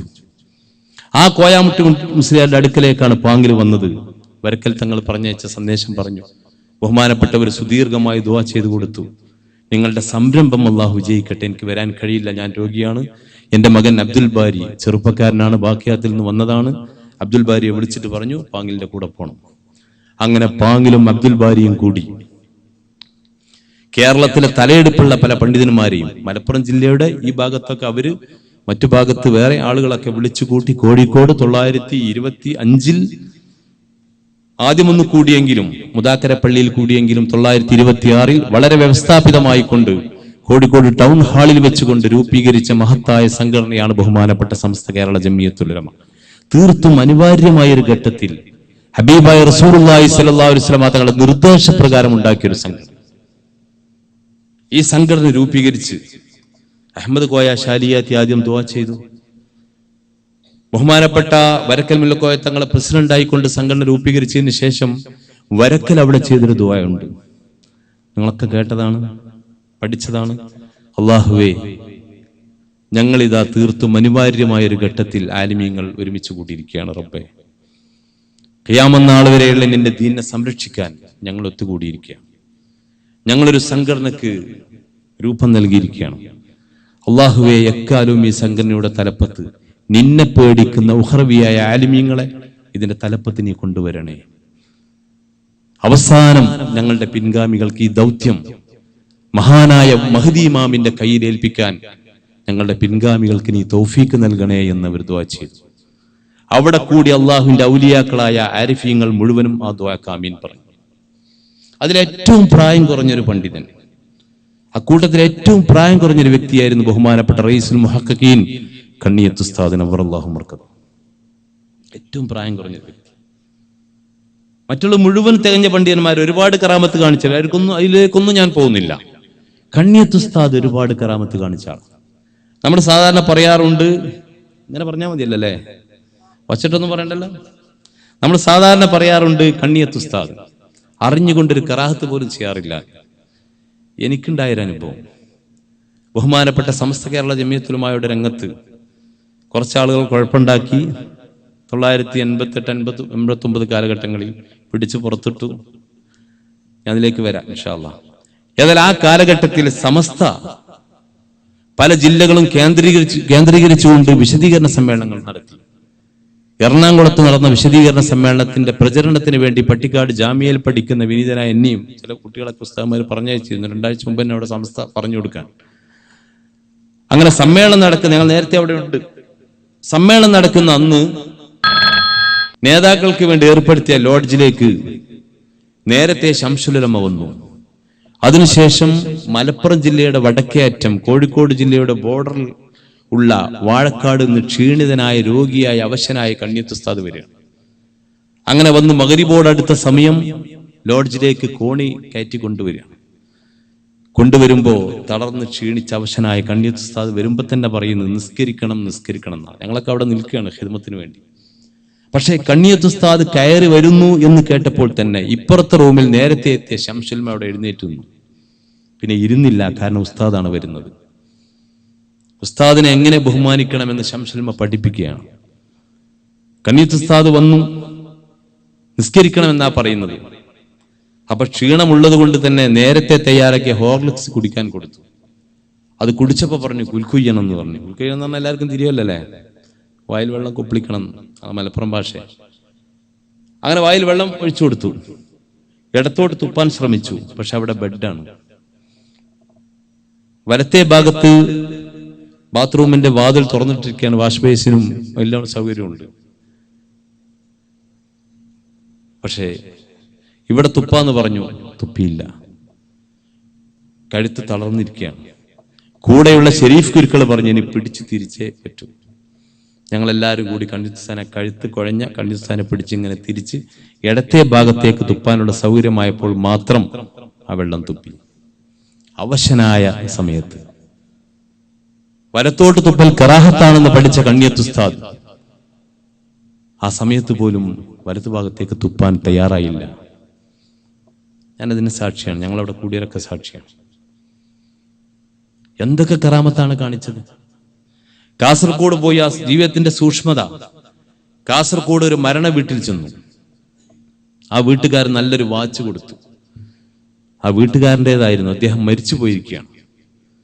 ഇത് ഉസ്താദിന് തരാൻ പറഞ്ഞാടന്ന് കൊടുത്തു. ഉസ്താദ് പറഞ്ഞു, ഞാൻ വാങ്ങൂല. ഈ മയ്യത്തിന് ആരൊക്കെയാണ് അവകാശികളുള്ളത് അന്വേഷിച്ചു. ആ കൂട്ടത്തിൽ ചെറിയ കുട്ടിയുണ്ട്, ഞാൻ വാങ്ങൂല. അവസാന കുട്ടിയുടെ അവകാശികൾ പറഞ്ഞു തരാം. ഉസ്താദ് പറഞ്ഞ ഇല്ല, അതിലൊരു യതീമായ കുട്ടിയുണ്ട്, എനിക്ക് വാങ്ങാൻ പാടില്ല. നിങ്ങൾ കേട്ടിട്ട് വീട്ടിലേക്ക് ചായപ്പൊടി കൊടുന്നു കൊടുത്തപ്പോൾ ഇവിടെ വരുന്ന വിരുന്നുകാർക്ക് കൊടുക്കാനാണെന്ന് പറഞ്ഞപ്പോൾ വീട്ടുകാരെ വിളിച്ചിട്ട് നിങ്ങൾ അതിൽ ഉപയോഗിക്കരുത്, നമുക്ക് ഹറാമാണ്, വിരുന്നുകാർക്ക് കൊടുക്കാൻ പറഞ്ഞാണെന്ന് പറഞ്ഞാൽ കേട്ടിട്ടുണ്ടല്ലോ. ഇങ്ങനെയുള്ള ഒരുപാട് സൂക്ഷ്മത പാലിച്ചിരുന്ന ബഹുമാനപ്പെട്ട കണ്ണിയത്ത് ഉസ്താദ്. വാഴക്കാട് നാട്ടിൽ നിന്നും പോയൊക്കെ കാണാം, ഇപ്പൊ അത് മാറ്റിയിട്ടുണ്ട്. ഉസ്താദിന്റെ ജീവിതകാലത്ത് ഉസ്താദിന്റെ വീട്ടിലേക്കുള്ള റോഡ് അമ്പല കമ്മിറ്റിക്കാർ അമ്പലത്തിന്റെ ഒരു ഭാഗം മാറ്റി കൊടുക്കുകയാണ് ഉസ്താദിന്റെ വീട്ടിലേക്ക് റോഡ് കെട്ടാൻ. എന്നിട്ട് അവിടെ എഴുതി വെച്ചിരിക്കുകയാണ് ബോർഡ്, ഇത് പൊതുവഴിയല്ല, കണ്ണിയത്ത് അഹ്മദ് മുസ്ലിയാരുടെ വീട്ടിലേക്ക് മാത്രമുള്ള വഴിയാണ്. ആരാണ് ആ സ്ഥലം മാറ്റിക്കൊടുത്തത്? അവിടുത്തെ അമ്പല കമ്മിറ്റിക്കാർ, അമ്പലത്തിന്റെ സ്ഥലം. ബഹുമാനപ്പെട്ട കണ്ണിയത്ത് ഉസ്താദിന് ആ നാട്ടിലുള്ള ആദരവാണത്, അമുസ്ലിം സഹോദരങ്ങൾ നൽകിയ ആദരവാണത്. ഇങ്ങനെയുള്ള മഹാന്മാർ ആണ് ബഹുമാനപ്പെട്ട സമസ്ത കേരള ജമിയത്തുൽ ഉലമ സ്ഥാപിച്ചത്. സമസ്ത ഉണ്ടാക്കിയതിന് ശേഷം പിന്നെ അവർക്ക് വിശ്രമം ഉണ്ടായില്ല. കേരളത്തിന്റെ ഓരോ കുഗ്രാമങ്ങളിലും ഇറങ്ങിച്ചെന്ന് കുണ്ടും കുഴിയും കുന്നും മലയും കയറി ഇറങ്ങി കഷ്ടപ്പെട്ട് എതിരാളികളെ നേരിടുകയായിരുന്നു സമസ്തയുടെ ആലിമീങ്ങൾ ആദ്യം ചെയ്തത്.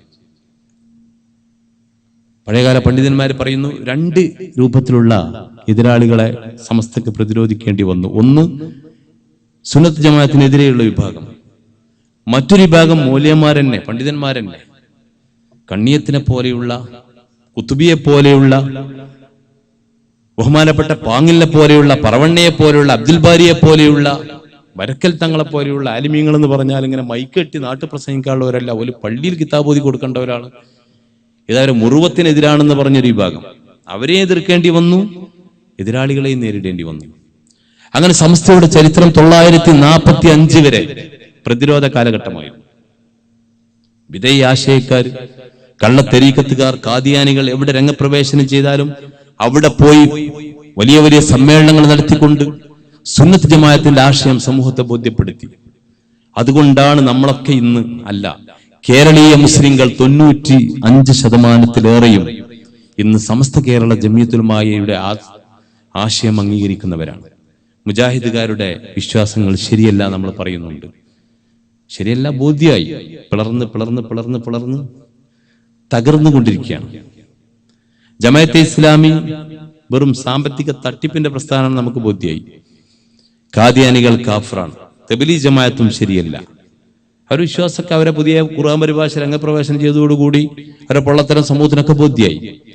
ഇങ്ങനെ കള്ളത്തെരീക്കത്തുകാർ സമൂഹത്തെ ചൂഷണം ചെയ്യുന്നവരെ ഇതൊക്കെ ഇന്ന് സമൂഹം പറയുന്നത് ആയത്തും ഹദീസും നോക്കി ഗവേഷണം ചെയ്തുകൊണ്ടല്ലോ. നമ്മളൊക്കെ പറയും, സാധാരണക്കാരും പറയും. ഇതവർ പറയാൻ അവരെ പഠിപ്പിച്ചത് ബഹുമാനപ്പെട്ട സമസ്ത കേരള ജമിയത്തുൽ ഉലമായുടെ പണ്ഡിതന്മാരാണ്. ഈ സമസ്ത സമയം വളരെ കുറഞ്ഞുകൊണ്ട് ഞാൻ പെട്ടെന്ന് അവസാനിപ്പിക്കുകയാണ്. ഒന്നിങ്ങനെ എന്താ പറയാ, എല്ലാ ഭാഗവും ഒന്നിങ്ങനെ ചെറുതായിട്ട് പറഞ്ഞു പോവുകയാണ്.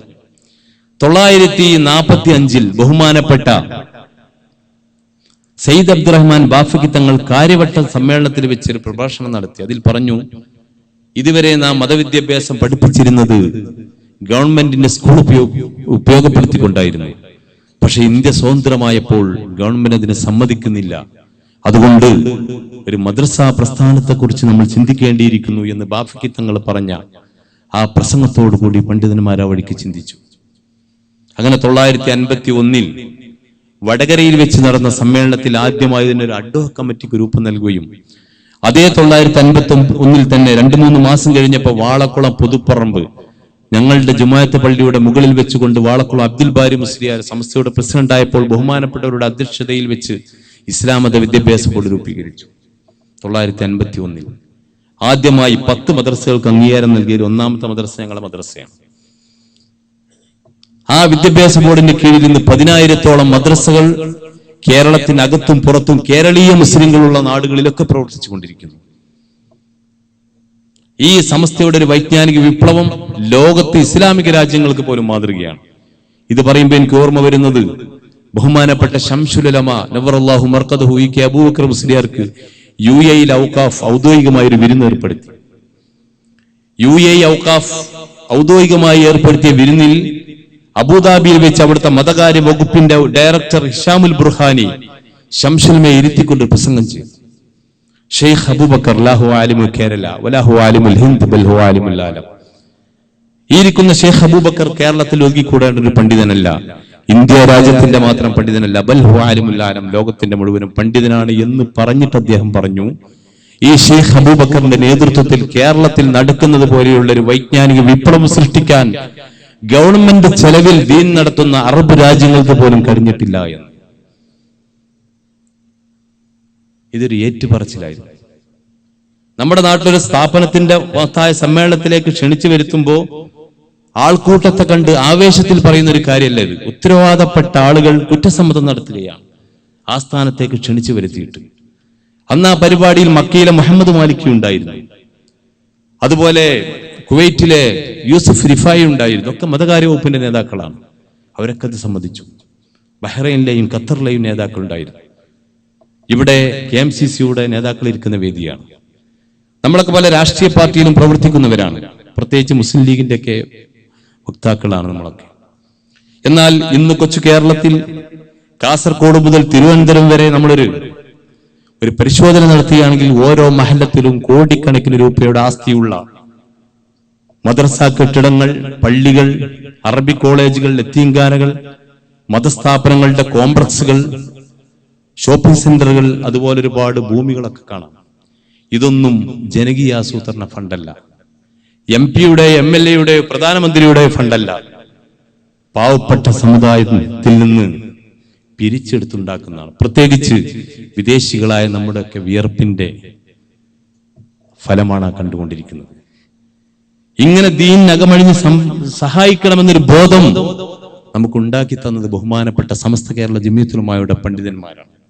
ബഹുമാനപ്പെട്ട പാണക്കാട് സയ്യിദ് കുടുംബം, സയ്യിദ് അബ്ദുറഹ്മാൻ ബാഫഖി തങ്ങളെ പോലെയുള്ള നേതാക്കന്മാർ സമൂഹത്തിന് ഒരുമിച്ച് നേതൃത്വം നൽകിയതുകൊണ്ടുള്ള ഫലമാണ് ഇന്ന് നാം ആസ്വദിച്ചുകൊണ്ടിരിക്കുന്നത്. ഇത് കേരളത്തിന്റെ മാത്രം സവിശേഷതയാണ്. ബഹുമാനപ്പെട്ട സമസ്ത കേരള ജമിയത്തുൽ ഉലമായുടെ ഇസ്ലാമത വിദ്യാഭ്യാസ ബോർഡിന്റെ കീഴിൽ 10,000-ഓളം മദ്രസകളൊന്നുണ്ട്. ഒരുപാട് അറബി കോളേജുകൾ, യതീംഖാനകൾ, ദാറുൽ ഹുദ ഇസ്ലാമിക് അക്കാദമിയെ പോലെയുള്ള, പട്ടിക്കാട് ജാമിയ നൂരി അറബി കോളേജിനെ പോലെയുള്ള, നന്ദി ദാറുസ്സലാം അറബി കോളേജിനെ പോലെയുള്ള, വളാഞ്ചേരി മർക്കസിനെ പോലെയുള്ള, കടമേരിയെ പോലെയുള്ള ഒരുപാട് സ്ഥാപനങ്ങൾ. ഇതൊക്കെ ഈ സമൂഹം സംഭാവന നൽകിയതാണ്. ഇതിന്റെ പിന്നിൽ നമ്മുടെ വന്യരായ നേതാക്കളുടെ ഒരുപാട് ത്യാഗങ്ങളുണ്ട്. ഇവിടെ എന്നെ പരിചയപ്പെടുത്തി ഐദുറുസ് ഉസ്താദിന്റെ മകനാണെന്ന്. ഐദുറുസ് ഉസ്താദ് പറഞ്ഞൊരു സംഭവം ഞാൻ നിങ്ങളുടെ മുമ്പിൽ പങ്കുവെക്കുകയാണ്. നമ്മുടെ ഉസ്താദന്മാരൊക്കെ അവര് പുറത്തിറങ്ങി നടക്കുമ്പോൾ ഓരോ നാട്ടിലെയും ദീനിന്റെ കാര്യങ്ങൾ അന്വേഷിച്ചുകൊണ്ടായിരുന്നു അവരുടെ ജീവിതം. നമുക്ക് മാതൃകയാക്കേണ്ട ഒരു കാര്യമാണ് നമ്മളൊക്കെ. ഐദുറുസ് ഉസ്താദ് ഒരിക്കൽ കോട്ടക്കലങ്ങാടിയിൽ, നാടിന്റെ അടുത്താണ് കോട്ടക്കൽ, ശനിയാഴ്ച ദിവസം ചന്ത നടക്കുന്ന ദിവസം കോഴി വിൽക്കാൻ വന്നൊരു കാരണവരെ കണ്ട് ചോദിച്ചു, നിങ്ങളുടെ നാടെവിടെയാണ്? ഞാൻ ഓമച്ചപ്പുഴ ഭാഗത്താണെന്ന് പറഞ്ഞു. നിങ്ങളെ നാട്ടിൽ പള്ളിയുണ്ടോ? ഇല്ല, പള്ളിയില്ല. എവിടെ പോയാ നിസ്കരിക്കുക? തിരിച്ചയാൾ ഇങ്ങോട്ട് ചോദിച്ചു, നിസ്കരിക്കാനോടെ ഉസ്താദ് നേരം? സുബൈന്റെ മുമ്പ് പാടത്ത് കണ്ട് ഇറങ്ങിയാൽ പിന്നെ മഗ്‌രിബ് കഴിഞ്ഞിട്ട് ആ ചൂട്ടും കത്തിച്ച് കയറി വരും. എവിടെ നിസ്കരിക്കാൻ നേരം? എന്നിട്ടല്ലേ പള്ളി. നിസ്കരിക്കുന്ന ആൾക്കാർ എല്ലാം കൂടി വീട്ടിന്റെ മൂലയിൽ നിന്ന് ഖളാ വീട്ടും ചെയ്യും. അപ്പൊ നിങ്ങൾ ജുമയൊക്കെ ഞങ്ങൾ തിരുരങ്ങാടിക്ക് പോകും, അല്ലെങ്കിൽ കോട്ടക്ക പാലപ്പുറക്ക് പോകും. 5, 6, 8 കിലോമീറ്റർ ഒക്കെ നടന്നു പോകും. അതാണ് അന്ന് നെൽപ്പാടങ്ങൾ വഖഫ് എന്ന് പറഞ്ഞത്, കഞ്ഞി വെച്ചു കൊടുക്കാൻ. ഉസ്താദ് പറഞ്ഞു, പടച്ചോൻ അവിടെ ഒരു പള്ളി ഇല്ലെങ്കിൽ, ഉസ്താദ് മനസ്സിൽ പറയാണ്, നമ്മൾ അള്ളാഹുവിനോട് മറുപടി പറയേണ്ടി വരും. ആ കാരണവരോട് പറഞ്ഞു, ഞാൻ അങ്ങോട്ട് വരാം. ഒരു ദിവസം പറഞ്ഞു, അന്ന് മഗ്‌രിബിന് ശേഷം ഞാൻ അവിടെ വരും. അവിടെ അല്ല പീടിയുണ്ടോ എന്ന് ചോദിച്ചു. പാടത്തക്കത്തൊരു ചായമക്കാനുണ്ട്. എന്നാ അവിടെ ആരൊക്കെ അല്ല ആൾക്കാരുണ്ടോ? അപ്പൊ 1-2 ആജിയമാരെ പേര് പറഞ്ഞു. അവരോടൊക്കെ ആ പള്ളിയിലൊന്നും ഉണ്ടാകാൻ പറഞ്ഞു, ഞാൻ അങ്ങോട്ട് വരാം, നമുക്കൊരു പള്ളി അവിടെ ഉണ്ടാക്കണം എന്ന് പറഞ്ഞു. നിശ്ചയിച്ച ദിവസം ഉസ്താദ് ഒരു ചൂട്ടും പിടിച്ച് പരിചയമില്ലാത്ത ആ നാട്ടിലേക്ക് അന്വേഷിച്ച് പിടിച്ച് പോവുകയാണ്. അന്നൊന്നും ചോദിക്കാനും ആളെ കിട്ടൂല. കിലോമീറ്ററുകളോളം വരമ്പിനിങ്ങനെ പാടത്തു കൂടി അല്ലെങ്കിൽ കാട്ടുകൂടിയൊക്കെ ഇങ്ങനെ നടക്കണം. അങ്ങനെ അന്വേഷിച്ച് പോയി ആ സ്ഥലത്ത് പോയി നോക്കുമ്പോൾ ഇയാളെയും കാണില്ല, ഇയാളാരോടും പറഞ്ഞിട്ടുമില്ല. അന്നൊരു വിശ്വാസമുണ്ട്, ഇങ്ങനെ ചിലപ്പോൾ ജിന്ന് കൂടും, അങ്ങനെ അതാരോടെയും പറഞ്ഞ മാനസികമാവും എന്നൊക്കെ ഇയാൾ അങ്ങനെ ചിന്തിച്ചായിരിക്കും. വലിയ താടില്ല കണ്ടപ്പോൾ ജിന്നാണിത് പറഞ്ഞാൽ വിനാന്താവെന്ന് വിചാരിച്ചാൽ പറഞ്ഞതുമില്ല. പക്ഷെ ഉസ്താദ് നിരാശപ്പെട്ടില്ല. രാത്രി ആ ചായമക്കാനിയിൽ പോയി അവിടെയുള്ള ആളുകൾ അന്വേഷിച്ചു. അർദ്ധരാത്രി 3-4 ആളുകളെ കണ്ട് രാത്രി 12 മണിക്ക് ശേഷം അവിടെ തിരിച്ചു വരും. സുബൈക്ക് മുമ്പ് വീട്ടിലെത്തി. നിശ്ചയിച്ച ദിവസം ബഹുമാനപ്പെട്ട കെ വി ഉസ്താദ് നവ്വറല്ലാഹു മർക്കദഹു, എം ബഷീർ ഉസ്താദ് നവ്വറല്ലാഹു മർക്കദഹു ഇവരെയും കൂട്ടിപ്പോയി. പോയിട്ട് പള്ളി ഉണ്ടാക്കുന്നതിന്റെ പ്രാധാന്യം നാട്ടുകാരെ പറഞ്ഞ് ബോധ്യപ്പെടുത്തി. അങ്ങനെ ഒരു മുതലാളി സ്ഥലം കൊടുത്തു. അക്കാലത്ത് സ്ഥലത്തിനും വിലയില്ല. അന്നൊക്കെ ഭൂമി അളക്കൽ പറഞ്ഞു കേൾക്കാറുണ്ട്. കല്ലെടുത്തിട്ട് നല്ല എറിയ വയ്ക്കുന്ന ഒരാളെ കൊണ്ടാണ്ട് എറിയാൻ പറയും. അങ്ങോട്ട് എറിയും കല്ലെടുത്തിട്ട്. എറിഞ്ഞിട്ട് ആ കല്ല് എവിടെ ഉരുണ്ടുപോയി വീണ് അവിടെ വരെ ഇജാണ്ട് വലിച്ചെട്ടിക്കാളാന്ന് പറയും. കാരണം എന്നാലും ഇയാളെ നികുതി കഴിച്ചിലായി കിട്ടുമല്ലോ.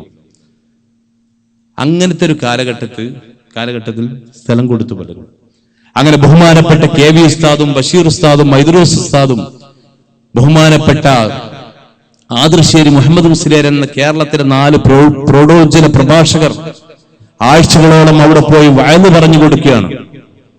അന്ന് വയല് പറഞ്ഞു വരുമ്പോൾ കവർ കിട്ടൂല, ഭക്ഷണം പോലും കിട്ടൂല, തക്ബീർ ചെല്ലാൻ ആൾക്കാരും ഉണ്ടാകൂല. വയല് പറഞ്ഞു കൊടുത്ത് രാത്രി വീട്ടിലേക്ക് മടങ്ങി വരികയാണ്. അങ്ങനെ പറഞ്ഞു കൊടുത്ത് അവിടെ പള്ളി ഉണ്ടാക്കുകയാണ്. ഉമ്മമാർ ആഭരണങ്ങൾ അഴിച്ചു കൊടുക്കുകയാണ്. സ്വന്തം മക്കളെ പട്ടിണിക്കിട്ട് പോലും വീട്ടിലെ ഉമ്മമാർ മക്കൾക്ക് വേണ്ടി കഞ്ഞി വെച്ചു കൊടുക്കുമ്പോൾ അല്ലെങ്കിൽ ചോറുണ്ടാക്കി കൊടുക്കുമ്പോൾ ഒരു പിടി അരി ഒരു തൂക്കിലേക്ക് മാറ്റിവെക്കുകയാണ്. പള്ളിക്ക് വേണ്ടി, മദ്രസക്ക് വേണ്ടി. മുറ്റത്തുള്ള തെങ്ങും കമുങ്ങും മാറ്റിവെക്കുകയാണ് വഖഫായിട്ട്. ഇത് ഒരുമിച്ച് കൂട്ടിക്കൊണ്ടാണ് നമ്മുടെ കേരളത്തിൽ പള്ളികൾ വന്നത്. ഒരു ഓമച്ചപ്പുഴ മഹലിന്റെ കഥ മാത്രമല്ല പറയുന്നത്, കേരളത്തിലെ മുഴുവൻ മഹല്ലുകളും ഈ രൂപത്തിലാണ് ഉണ്ടാക്കിയെടുത്തത്. ഒരിക്കൽ കോട്ടക്കലങ്ങാടിയിൽ കപ്പ വെക്കുന്ന ഒരു ആള്, പൂള എന്ന് പറഞ്ഞ് ഞങ്ങളവിടെ, മഴയുള്ള ഒരു ദിവസം സുബഹിക്ക് പള്ളിയിലേക്ക് നിസ്കരിക്കാൻ വരികയാണ്. അപ്പൊ അയാളുടെ പീടികയുടെ മുന്നിലുള്ള കപ്പ വെക്കുന്ന ഒരു ചളി പിടിച്ച ഒരു ടേബിൾ ഉണ്ട് മരത്തിന്റെ, അതിൽ ഒരു പേപ്പർ വിരിച്ചുകൊണ്ട് ഒരാൾ ഓയിൽ മുണ്ടും പുതച്ച് ചുരുണ്ട് കിടക്കുന്നു കാണുന്നു. സുബഹി ബാങ്ക് കൊടുക്കുന്നതിന് മുമ്പ് ഇദ്ദേഹം പതുക്കെ മുണ്ടെടുത്ത് മാറ്റി നോക്കുമ്പോൾ ആ ചളി പിടിച്ച ടേബിളിൽ മഴ പെയ്തുകൊണ്ടിരിക്കുമ്പോൾ ഇടിയും മിന്നും ഉള്ള പാതിരാ സമയത്ത് ചുരുണ്ട് കിടന്നുറങ്ങുന്നത് ബഹുമാനപ്പെട്ട PMSA പൂക്കോയത്തങ്ങളായിരുന്നു. നമ്മുടെ മുൻഗാമികൾ ഈ പ്രസ്ഥാനത്തിന് വേണ്ടി ചെയ്ത ത്യാഗങ്ങളാണ് ഞാൻ പറയുന്നത്. ബഹുമാനപ്പെട്ട കണ്ണിയത്ത് ഉസ്താദ് സമസ്തയുടെ മുഷാവറ യോഗം കഴിഞ്ഞ് കയ്യിൽ നാട്ടിൽ പോകാൻ കാശില്ല. 1 രൂപ കൊടുത്തു ബഹുമാനപ്പെട്ട വാളക്കുളം അബ്ദുൽ ബാരി ഉസ്താദ്. ആ 1 രൂപയുമായി കോഴിക്കോട്ടങ്ങാടിയിൽ നിന്ന് വാഴക്കാട്ടേക്ക് പോകുമ്പോൾ ഒരു മിസ്കീൻ വന്ന് വല്ലതും തരണേ എന്ന് പറഞ്ഞപ്പോൾ ആ 1 രൂപ അയാൾക്ക് കൊടുത്തു. പിന്നെ ഒന്നും കയ്യിലില്ല. കടയിൽ നിന്ന് പച്ചവെള്ളം വാങ്ങി കുടിച്ച് വാഴക്കാട്ടേക്ക് നടന്ന് ചെന്നു നോക്കുമ്പോൾ സമയം രാത്രിയായിട്ടുണ്ട്. മുതഅല്ലിമീങ്ങളെ വിളിച്ചു വരുത്തിയിട്ട് പറഞ്ഞു, നിങ്ങൾക്ക് സബ്ക്ക് നടത്തി തരാൻ എനിക്ക് കഴിഞ്ഞിട്ടില്ല, ഞാൻ നടന്നു വരികയാണ്, നിങ്ങൾ ഉറങ്ങരുതെന്ന് പറഞ്ഞ് രാത്രി, അന്ന് പകൽ ഓതിക്കൊടുക്കേണ്ട സബ്ക്ക് രാത്രി അവർക്ക് ഓതിക്കൊടുക്കുകയാണ്. കിട്ടിയ 1 രൂപ മിസ്കീനിന് കൊടുത്ത് നടന്നു വന്നു. മുഷാവറ യോഗം ചേരുമ്പോൾ ബഹുമാനപ്പെട്ട KV ഉസ്താദ് പാത്രവുമായി കൊണ്ട് വലിയങ്ങാടിയിൽ അരിക്കച്ചവടക്കാരുടെ അടുക്കൽ പോകും. എന്നിട്ട് പറയും, കുറച്ച് അരി തരണം, കേരളത്തിലെ തലയെടുപ്പുള്ള ആലിമീങ്ങൾ ഇവിടെ യോഗം ചേരുന്നുണ്ട്, അവർക്കൊരു നേരം കഞ്ഞി കൊടുക്കാൻ ഞങ്ങൾക്ക് ഗതിയില്ലെന്ന് പറഞ്ഞ് അരി വാങ്ങി, അരി കൊണ്ട് കഞ്ഞി വെച്ച് അത് കുടിച്ചുകൊണ്ടായിരുന്നു ബഹുമാനപ്പെട്ട സമസ്ത കേരള ജമിയത്തുലമായുടെ ഉസ്താദന്മാർ കേരളത്തിൽ ഈ നേട്ടങ്ങളൊക്കെ ഉണ്ടാക്കിയെടുത്തു. ബഹുമാനപ്പെട്ട ഇദ്രീസ് ഉസ്താദ് ഒരിക്കൽ രാത്രി വീട്ടിലേക്ക് കയറി വന്നു. 11 മണി കഴിഞ്ഞിരിക്കുകയാണ് സമയം. വാതിലിന് മുട്ടി വാതിൽ തുറന്നു. അകത്ത് കയറാൻ പറഞ്ഞപ്പോൾ അകത്ത് കയറാൻ ഒരു തുണി വേണമെന്ന് പറഞ്ഞു. ഒരു തുണി കൊണ്ടുവന്ന് കൊടുത്തു. തുണി കൊടുത്ത് അകത്ത് കയറി. കാലിലൂടെ രക്തമൊലിച്ചുകൊണ്ടിരിക്കുകയാണ്.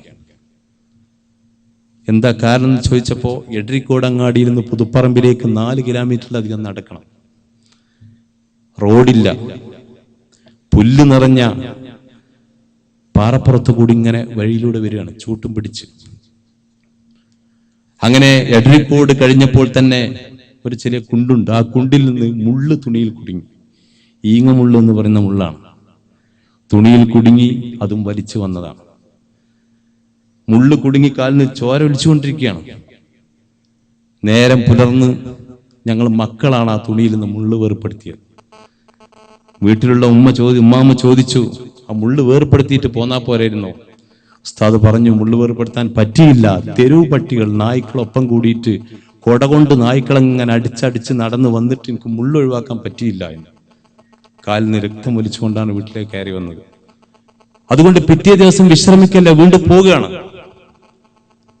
മഹാനായ കോട്ടുമൽ ഉസ്താദ് പട്ടിക്കാട് ജാമിയ നൂരി അറബി കോളേജിൽ നിന്ന് മൂത്രസംബന്ധമായ രോഗമുള്ള ഉസ്താദ് കോഴിക്കോട്ടേക്ക് മുഷാവറ യോഗത്തിന് പോകുമ്പോൾ എപ്പോഴെങ്കിലും വരുന്ന ബസ്സിന് കാത്തു നിൽക്കും.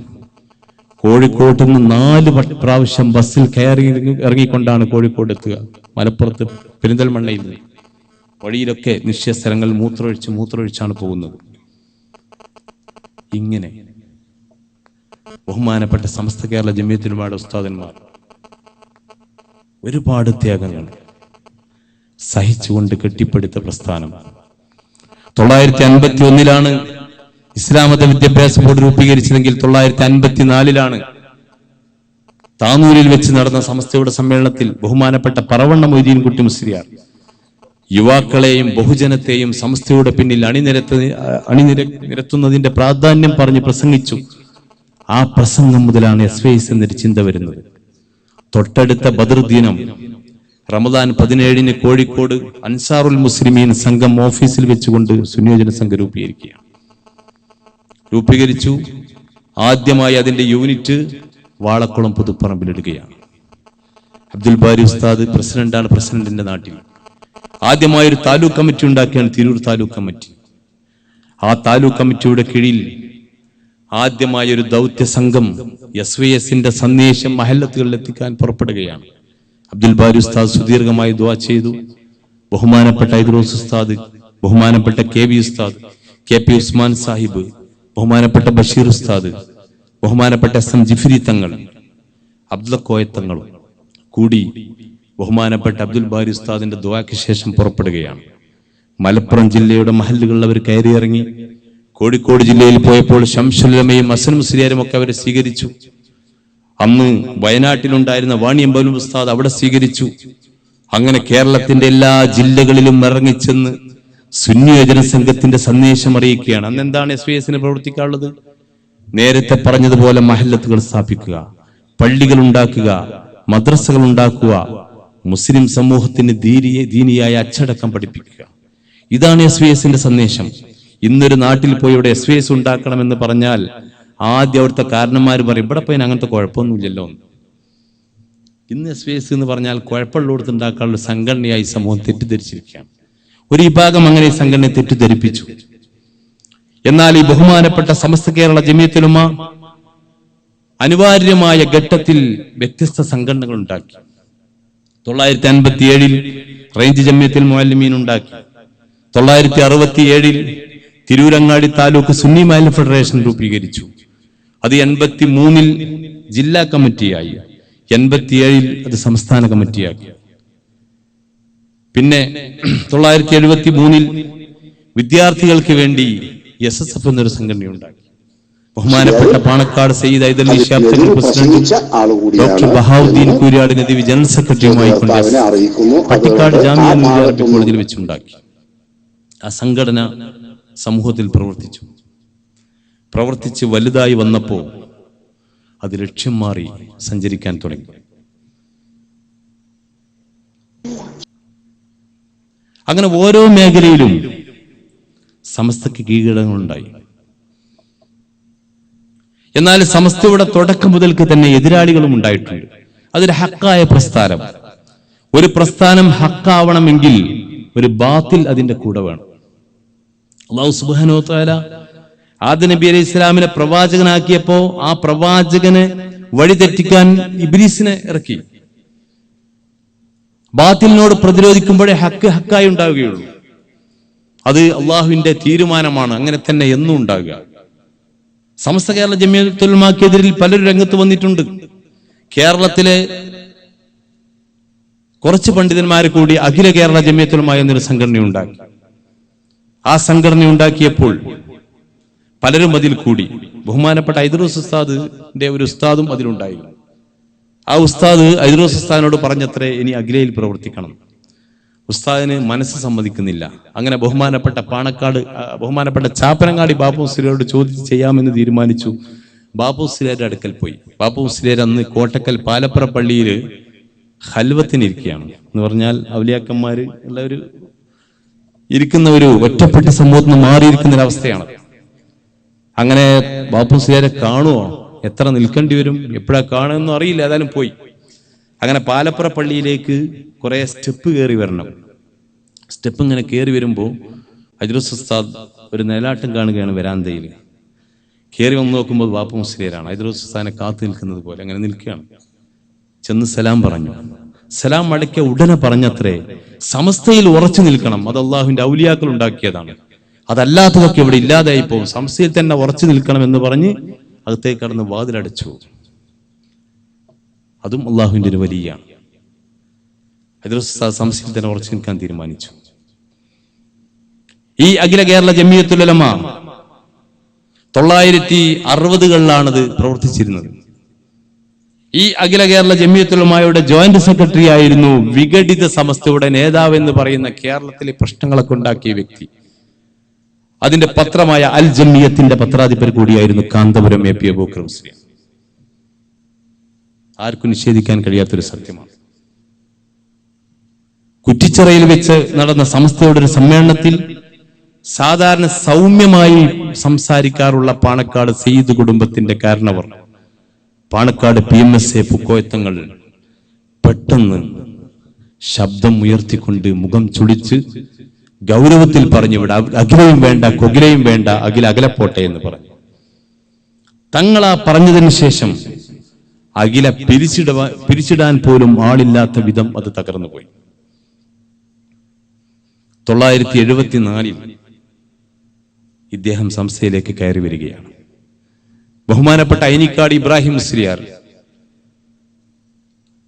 അദ്ദേഹത്തോട് പറഞ്ഞ്, അദ്ദേഹമാണ് പാലക്കാട് വെച്ച് നടന്ന ഒരു മുഷാവറ യോഗത്തിൽ ഇദ്ദേഹം നല്ലൊരു ചെറുപ്പക്കാരനാണ്, സംസ്ഥയിൽ എടുക്കാന്ന് പറഞ്ഞ് നേതാക്കളോട് പറഞ്ഞ് മുഷാവറയിലേക്ക് എടുക്കുന്നത്. അന്നു മുതൽ സംസ്ഥയിൽ പ്രശ്നങ്ങളും തുടങ്ങി. സമസ്ത കേരള ജമിയത്തുലമായുടെ കീഴിൽ രാഷ്ട്രീയ പാർട്ടി വേണം എന്നാണ് ആദ്യമായി 979 കോഴിക്കോട് ജില്ലാ സുന്നിയോജന സംഘത്തിലൂടെ ഒരു പ്രമേയം മുഷാവറയിലേക്ക് അയാൾ കൊണ്ടുവന്നത്. അന്നുള്ള ജില്ലാ കമ്മിറ്റിയുടെ 2 ഭാരവാഹികൾ മരിച്ചുപോയി, പേര് പറയണ്ട, അവരാണ് പ്രമേയം കൊണ്ടുവന്നത്. ഇയാൾ പറഞ്ഞു, ഞാൻ മുഷാവറയിൽ പറഞ്ഞോളാം. അങ്ങനെ പ്രമേയം കൊണ്ടുവന്നു. സമസ്ത നേരിട്ട് രാഷ്ട്രീയ പാർട്ടി ഉണ്ടാക്കണം, അല്ലെങ്കിൽ സുന്നിയോജന സംഘത്തെ രാഷ്ട്രീയ പാർട്ടിയെ അംഗീകരിക്കണം. സമസ്തയുടെ ആലിമീങ്ങൾ പറഞ്ഞു, സമസ്തക്ക് രാഷ്ട്രീയം വേണ്ട, വ്യക്തികൾക്ക് രാഷ്ട്രീയമാവാം. അങ്ങനെ തന്നെയാണ് സമസ്തയുടെ പാരമ്പര്യം. സുന്നിയെ കൊന്നാൽ ഷഹീദിന്റെ കൂലി കിട്ടുമെന്ന് വിശ്വസിക്കുകയും അങ്ങനെ പറയുകയും ചെയ്തിരുന്ന സീതി സാഹിബിനോടൊപ്പം വേദി പങ്കിട്ടിരുന്ന പാണക്കാട് PMSA പുക്കോയത്തങ്ങൾ മുസ്ലിം ലീഗിന്റെ പ്രസിഡന്റ് ആയിരുന്നു. അതോടൊപ്പം മുജാഹിദ് ജമാഅത്തുകാരെ എതിർക്കാൻ വേണ്ടി മാത്രം ഉണ്ടാക്കിയ സുന്നിയോജന സംഘത്തിന്റെയും പ്രസിഡന്റ് ആയിരുന്നു ഒരേ സമയം. ഇത് തങ്ങളുടെ വ്യക്തിപരമായ രാഷ്ട്രീയം, മറ്റത് സമസ്തയുടെ നയം. സയ്യിദ് അബ്ദുറഹ്മാൻ ബാഫഖി തങ്ങൾ സമസ്ത മുഷാവറ മെമ്പർ ആയിരുന്നു, മുസ്ലിം ലീഗിന്റെ പ്രസിഡന്റ് ആയിരുന്നു. ശംസുൽ ഉലമയ്ക്ക് അബൂബക്കർ മുസ്ലിയാർ ഒരു പ്രത്യേക സാഹചര്യത്തിൽ കുട്ടിമാളോമയ്ക്ക് വേണ്ടി വോട്ട് പിടിക്കാൻ, കോൺഗ്രസിന് വേണ്ടി വോട്ട് പിടിക്കാൻ പരസ്യമായി കോഴിക്കോട്ടങ്ങാടിയിൽ പ്രസംഗിച്ചിരുന്നു. അന്ന് ബാഫഖി തങ്ങളും പുക്കോയത്തങ്ങളും മുസ്ലിം ലീഗിന്റെ ഭാരവാഹികളെ കൊണ്ട് സംസ്ഥയിലുണ്ട്, ശംസുൽ ഉലമയും ഉണ്ട്. അത് വ്യക്തികളുടെ രാഷ്ട്രീയം, സംസ്ഥക്ക് രാഷ്ട്രീയമില്ല. അതുകൊണ്ട് രാഷ്ട്രീയ പാർട്ടി വേണ്ട എന്ന് നേതാക്കൾ പറഞ്ഞു, തള്ളിക്കളഞ്ഞു. പക്ഷെ ഇയാൾ അടങ്ങിയിരുന്നില്ല. അതിനുശേഷം MDP ഉണ്ടാക്കി, അഖിലേന്ത്യാ ലീഗിന്റെ പക്ഷം ചേർന്നു. ലീഗ് 2ആയപ്പോൾ അന്നു മുതൽ തുടങ്ങി പ്രശ്നങ്ങൾ. നല്ലൊരു ചെറുപ്പക്കാരനാണെന്ന് മനസ്സിലാക്കിക്കൊണ്ട് ബഹുമാനപ്പെട്ട സമസ്ത അദ്ദേഹത്തെ ഗൾഫിലേക്ക് പറഞ്ഞയച്ചു. ബഹുമാനപ്പെട്ട KK അബൂബക്കർ ഹസ്രത്ത് നവ്വറല്ലാഹു മർക്കദഹു ബഹുമാനപ്പെട്ടവരാണ് ഗൾഫിലേക്ക് ആദ്യമായി കൊണ്ടുപോകുന്നത്. സമസ്തയുടെ പ്രതിനിധിയായി എല്ലാവരെയും പരിചയപ്പെടുത്തി. ഒരിക്കൽ അബുദാബിയിലെ മസ്റൂഇ കുടുംബത്തിൽപ്പെട്ട ഒരു അറബി, എന്റെ ഓർമ്മ ശരിയാണെങ്കിൽ ഉസ്താദ് പറഞ്ഞത്, മാനുസ്താദിനും അനുഭവം ഉണ്ടായിട്ടുണ്ട്. അറബിന്റെ അടുത്ത് നിന്ന് പറഞ്ഞു, ഇവിടെ എല്ലാം കൊടുത്തു കഴിഞ്ഞു, ഇനി ഫായിദ ഉണ്ട്, വേണമെങ്കിൽ കൊണ്ടേക്കോളി. ഫായിദ എന്ന് അറബികൾ പലിശക്ക് പറയാം. ഇത് വേണ്ടെന്ന് പറഞ്ഞു, തിരിച്ചു പോന്നു. ഇയാളും കൂടെ ഉണ്ടായിരുന്നു. പിന്നെ ഒരിക്കൽ KK ഉസ്താദിനെ കണ്ടപ്പോൾ അറബി പറഞ്ഞല്ലോ, നിങ്ങൾ പോയെങ്കിലും നിങ്ങൾ കൊടുന്ന ചെറുപ്പക്കാരനത് വാങ്ങിപ്പോയല്ലോ എന്ന് പറഞ്ഞു. അന്ന് തുടങ്ങിയതാണ് ഈ ഫായിദ വാങ്ങൽ, പലിശ പണം വാങ്ങൽ. ഞാൻ UAE-യിലാണ് പ്രവർത്തിക്കുന്നത്. ഒരുപാട് അനുഭവങ്ങൾ ഞങ്ങൾക്കുണ്ട് UAE-യിൽ. ദുബൈ ഔഖാഫിന്റെ മുദീറായിരുന്ന ഷെയ്ഖ് ഈസാ മാനാണ്. ഇത് ഞാൻ നിങ്ങളോട് മാത്രം ഇവിടെ പറയില്ല, അവരുടെ നാടുകളിലൊക്കെ മർക്കസിന്റെ മുമ്പിൽ പോയി വെല്ലുവിളിച്ച് പ്രസംഗിച്ചാണ്. പക്ഷെ അവരതിന് മറുപടി പറഞ്ഞിട്ടില്ല, നിഷേധിച്ചിട്ടുമില്ല. ദുബൈ ഔഖാഫിന്റെ മുദീറായ ഷെയ്ഖ് ഈസാ അദ്ദേഹത്തിന്റെ വീട്ടിലൊരിക്കൽ പോയി സംസാരിച്ചുകൊണ്ടിരിക്കുമ്പോൾ അയാൾ പറഞ്ഞു, ഷെയ്ഖ് അബൂബക്കർ വലിയ പണ്ഡിതനാണ്, അയാൾ ഒരുപാട് ആളെ ഇസ്ലാമിലേക്ക് കൊണ്ടുവരുന്നുണ്ട്, അങ്ങനെ ഒരു പ്രവർത്തനം നിങ്ങൾക്കാർക്കും നടത്താൻ കഴിയുന്നില്ല എന്ന് പറഞ്ഞു. ഞങ്ങൾ കൂടെ ഒരു മുസ്തഫ ഉണ്ട്, അയാൾ പറഞ്ഞത് കളവാണ് ആ പറഞ്ഞത്, അങ്ങനെ ഇല്ല എന്ന് പറഞ്ഞു. ഇയാൾ പറഞ്ഞ സത്യമാണ്. അയാൾ അതിന്റെ സംഭവം വിവരിച്ചു. എനിക്ക് മർക്കസിൽ സ്വീകരണം തന്നു. സ്വീകരണം ഒരുപാട് ആളുകൾ അവിടെ ഇരിക്കുന്നുണ്ട്. അങ്ങനെ ഞാൻ ആദ്യം പ്രസംഗിച്ചു, ഇയാളും പ്രസംഗിച്ചു, കാന്തവരും പ്രസംഗിച്ചു. അതിനുശേഷം മറ്റൊരാൾ പ്രസംഗിച്ചുകൊണ്ടിരിക്കുമ്പോൾ ഈ ഈസാ മാനിയോട് കാന്തപുരം പറഞ്ഞത്രേ, ഈ ഇരിക്കുന്നതിൽ അധികവും നമ്മളെ സ്ഥാപനം വഴി ഇസ്ലാമിലേക്ക് വന്നതാണ്. ഇപ്പോ ഞാനിവിടെ ഇരുന്നപ്പോ TH ഉസ്താദ് എന്നോട് പറയാണ്, ഇതൊക്കെ കുറെ നമ്മളെ ഇസ്ലാം SYS വഴി തൊപ്പിട്ട് വന്നതാണെന്ന്. നിങ്ങൾ കേട്ടാ പ്രശ്നമാണ്, കേട്ടില്ല വല്ല പ്രശ്നമുണ്ടോ? ഈസ പറയാണ്, ഞാൻ അയാളോട് ചോദിച്ചു, നിങ്ങൾ എന്തുകൊണ്ട് പരസ്യമായി പറയുന്നില്ല? അപ്പൊ അയാൾ പറഞ്ഞു, പരസ്യമായി പറയാൻ പറ്റൂല, ഹുക്കൂമത്ത് നമുക്ക് എതിരാണ്. അപ്പൊ കൂടുതൽ വിശ്വാസമായി. ഇന്ത്യ ഗവൺമെന്റ് അങ്ങനല്ലേ. പിന്നെ ഈസ കത്തങ്ങനെ കൊടുക്കുക ഔഖാഫ് മുദീർ അറബികൾക്ക്. ഓരോ വർഷം 3000 ആൾ ഇസ്ലാമിലേക്ക് വരുന്നു, മർക്കസ് കേന്ദ്രീകരിച്ച്. ആ കൊടുത്ത കത്തിന് മുമ്പ് സുന്നി അഫ്കാർ പ്രസിദ്ധീകരിച്ചിട്ടുണ്ട്, ആ കത്തിന്റെ കോപ്പി. മാനുസ്താദിന് ഒരു അറബി കൊടുത്തിട്ട്, വെറുതെ പറയല്ലത്. 3000 ആളുകളൊക്കെ സ്ഥാപനം കേന്ദ്രീകരിച്ച് ഇസ്ലാമിലേക്ക് വരുന്നു. അറബികളെ വിശ്വസിപ്പിക്കുക. അല്ലൈനിൽ വെച്ച് ഉമർ ഫൈസി മുക്കം ഒരു അറബിയുടെ അടുത്ത് പോയി ഒരു പള്ളിക്ക് വേണ്ടി. അറബി പറഞ്ഞ് ഞങ്ങളെ കറിയിൽ റയീസിന്റെ അടുത്ത് കൊണ്ട്, അയാൾ കുറെ പള്ളി കൊടുക്കുന്ന ആളാണ്. ആ റയീസിന്റെ അടുത്ത് പോയി. ആള് ചോദിച്ചു, ഷെയ്ഖ് അബ്ദുറഹ്മാൻ അറിയില്ലേന്ന്? പേരോടനെ പറയുന്നത്. അറിയുന്ന പറഞ്ഞു. ഓ നല്ല ഉഷാറാണ്.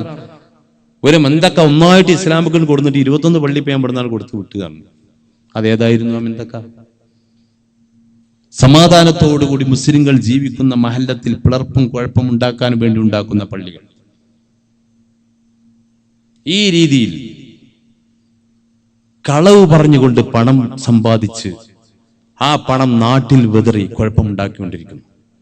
എന്നാൽ നമ്മുടെ ലൈൻ എന്താണ്? വിനീതനായ ഞാൻ ആദ്യമായി UAE പോകുന്നത് ദാറുൽ ഹുദ ഇസ്ലാമിക് അക്കാഡമിയുടെ, അന്ന് അക്കാഡമിയാണ്, പ്രചരണാർത്ഥമാണ്. പോകുന്നതിന്റെ തലേ രാത്രി എന്റെ പിതാവ് കൂടിയായ ദാറുൽ ഹുദ പ്രസിഡന്റ് ഐദ്രോസ് ഉസ്താദും general secretary doctor U Bapputty Haji എനിക്ക് നിർദ്ദേശങ്ങൾ തരികയാണ്. ഐദ്രോസ് ഉസ്താദ് പറഞ്ഞു, ആദ്യം ദാറുൽ ഹുദയിൽ നടക്കാത്തൊന്നും പറഞ്ഞാണ്ടുള്ള പൈസ കൊണ്ടുവരണ്ടാന്ന് പറഞ്ഞു.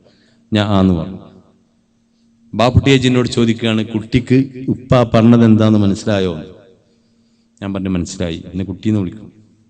ഇല്ല, തിരിഞ്ഞിട്ടില്ല, ഗൗരവം എന്ന് പറഞ്ഞിട്ട് ഹാജി വിശദീകരിക്കണം. ദാറുൽ ഹുദയിൽ നടക്കാത്ത ഒരു സംഗതി പറഞ്ഞുള്ള ഒരു ഫിൽസും ഇങ്ങോട്ട് കൊണ്ടുവരരുത്. ദാറുൽ ഹുദ അത്ര ഉഷാറാണ് ഇത്ര ഉഷാറാണ് എന്ന് പറഞ്ഞിട്ട് നിങ്ങൾ ആൾക്കാരിൽ നിന്ന് പൈസ വാങ്ങരുത്. അങ്ങനെ വാങ്ങിയാൽ എന്താണ് സംഭവിക്കുക എന്ന് കുട്ടിക്ക് അറിയോ എന്ന് ചോദിച്ചു. ഞാൻ ചിരിച്ചു, ഒന്നും മിണ്ടിയില്ല. ഹാജിയൻ പറയട്ടെ എന്ന് വിചാരിച്ചിട്ട്. അപ്പൊ ഹാജിയർ പറഞ്ഞു, ഇവിടെ 11 വയസ്സ് തികയാത്ത നിർദോഷികളായ മക്കളെ രക്ഷിതാക്കൾ 12 കൊല്ലം പഠിപ്പിക്കാൻ നമ്മളെ വിശ്വസിച്ച് 12 കൊല്ലം അവർ ദീൻ പഠിപ്പിക്കാൻ വേണ്ടി രക്ഷിതാക്കൾ നമ്മളെ കൊടുത്ത് ഏൽപ്പിക്കുകയാണ്. ചെറിയ മക്കളെ, നിർദോഷികളായ മക്കളെ. ദാറുൽ ഹുദയിൽ അങ്ങനെ ഇത്ര ഉഷാറായി ഇല്ലാത്ത കാര്യങ്ങൾ പറഞ്ഞ് നിങ്ങൾ പൈസ പിരിച്ചു കൊടുത്താൽ ആ പണത്തിൽ ഒരു പക്ഷെ ഹറാമ് വരും, അല്ലെങ്കിൽ ശുബഹത്ത് വരും. ആ പണം കൊടുത്ത് ഈ മക്കൾക്ക് ഭക്ഷണം കൊടുത്താൽ ആ രക്ഷിതാക്കൾ നമ്മൾ വഞ്ചിക്കലാണ്. അങ്ങനെ വളർന്നു വരുന്ന ഒരു മക്കൾ അള്ളാഹുവിന്റെ ദീനിന് ഉപകരിക്കുകയില്ല. അപ്പൊ അള്ളാഹുവിനെയും അള്ളാഹുവിന്റെ ദീനിനെയും വഞ്ചിക്കലാണ്, ആ രക്ഷിതാക്കളെയും വഞ്ചിക്കലാണ്. അതുകൊണ്ട് നടക്കാത്ത ഒരു സംഗതി പറഞ്ഞുള്ള പൈസ അങ്ങോട്ട് കൊണ്ടുവരരുത് എന്നാണ് ആദ്യം തന്ന ഉപദേശം. പൈസ വേണമെന്നല്ല, എങ്ങനെയെങ്കിലും പൈസ വേണമെന്നല്ല. നമ്മുടെ നേതാക്കളൊക്കെ ആ ലൈനായിരുന്നു. ബഹുമാനപ്പെട്ട KT മാനു ഉസ്താദ് ഷാർജയിൽ കുഞ്ഞുട്ടി മുസ്ലിയാർ എന്നൊരാളുണ്ട്, തന്നലക്കാരൻ, ഇപ്പൊ നാട്ടിലാണ്. അദ്ദേഹം ഭീമ ബഷീറിന്റെ അടുക്കൽ വലിയ ബിസിനസ്സുകാരനാണ്. ഉസ്താദിനെ കൊണ്ടുപോയി. വലിയ മുതലാളിമാരെ കണ്ണു തുറക്കണമെങ്കിൽ വലിയ പദ്ധതി പറയണം. അങ്ങനെ കുഞ്ഞുട്ടി മുസ്ലിയാർ ഇങ്ങനെ വിശദീകരിക്കാൻ തുടങ്ങി. ദാറുൽ നിജാത്ത്, എന്റെ ഭാരവാഹികളൊക്കെ ഇവിടെ ഇരിക്കുന്നുണ്ടല്ലോ, 100 കണക്കിന് യതീം മക്കൾ പഠിക്കുന്ന സ്ഥാപനമാണെന്ന് പറഞ്ഞേക്ക് മാനുസ്താദ് ഇടപെട്ടു. കുഞ്ഞുട്ടി മുസ്ലിയാർ, ഇനി ഞാൻ പറഞ്ഞോളാം, നിങ്ങൾ പറയണ്ട. മാനുസ്താദ് പറഞ്ഞത്രേ, അവിടെ അത്ര തോനെ കുട്ടികളൊന്നുമില്ല, 10-50 താഴെ കുട്ടികളുള്ളൂ.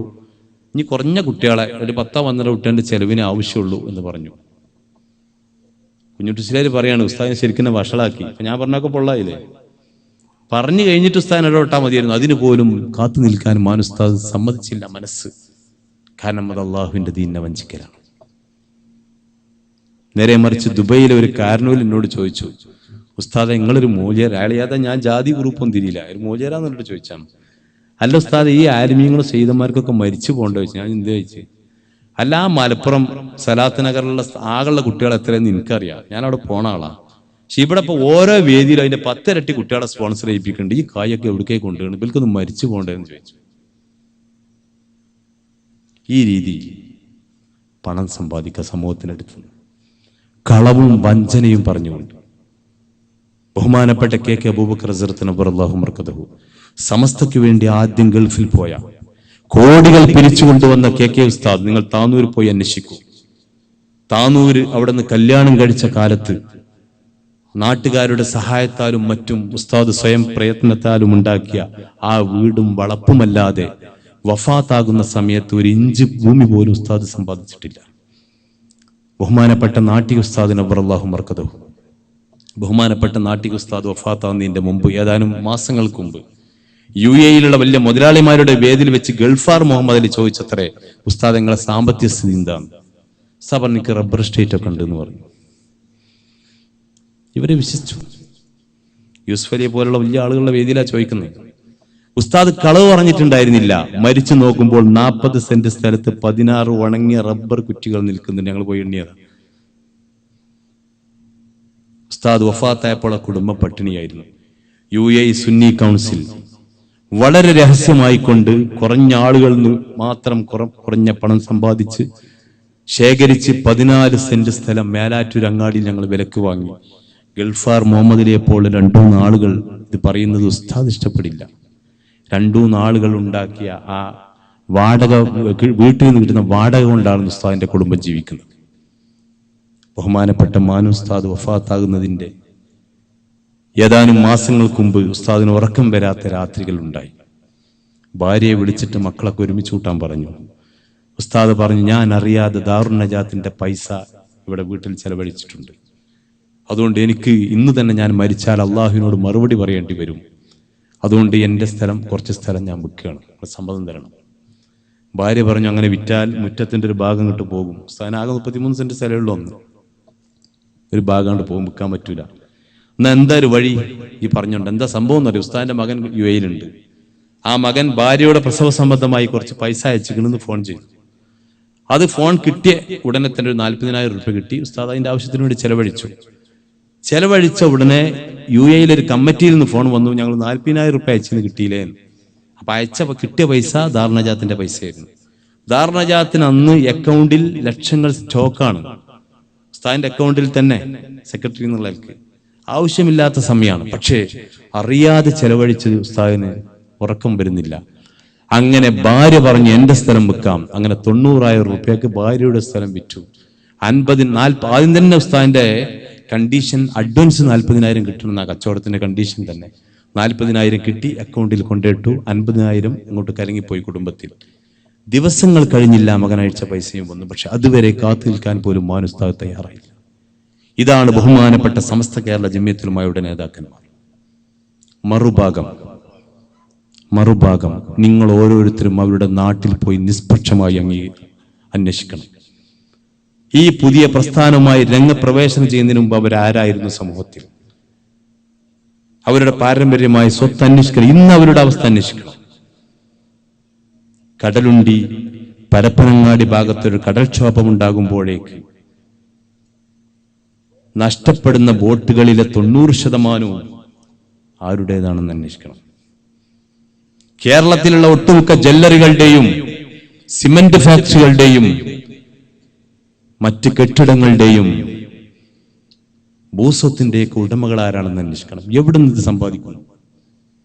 അള്ളാഹുവിന്റെ ദീൻ പറഞ്ഞ് പാവപ്പെട്ട എത്തീമക്കളെ പേര് പറഞ്ഞ് ചൂഷണം ചെയ്ത് സമൂഹത്തിൽ സമ്പാദിച്ച് അടിച്ച് പൊളിച്ച് ജീവിക്കുക. എന്നിട്ട് നേരത്തെ ഞാൻ പറഞ്ഞതുപോലെയുള്ള കഷ്ടപ്പെട്ട് സമൂഹത്തിൽ ഇറങ്ങി നടന്ന നേതാക്കന്മാരെ മുഴുവൻ സുന്നി വിരുദ്ധരായി ചിത്രീകരിച്ചുകൊണ്ട് സമൂഹത്തിൽ കുഴപ്പമുണ്ടാക്കുന്ന ഒരു വിഭാഗത്തിന്റെ കൂടെയാണോ പ്രിയമുള്ളവരെ നാം നിൽക്കേണ്ടത്? നമ്മുടെ നേതാക്കൾ നിഷ്കളങ്കരാണ്.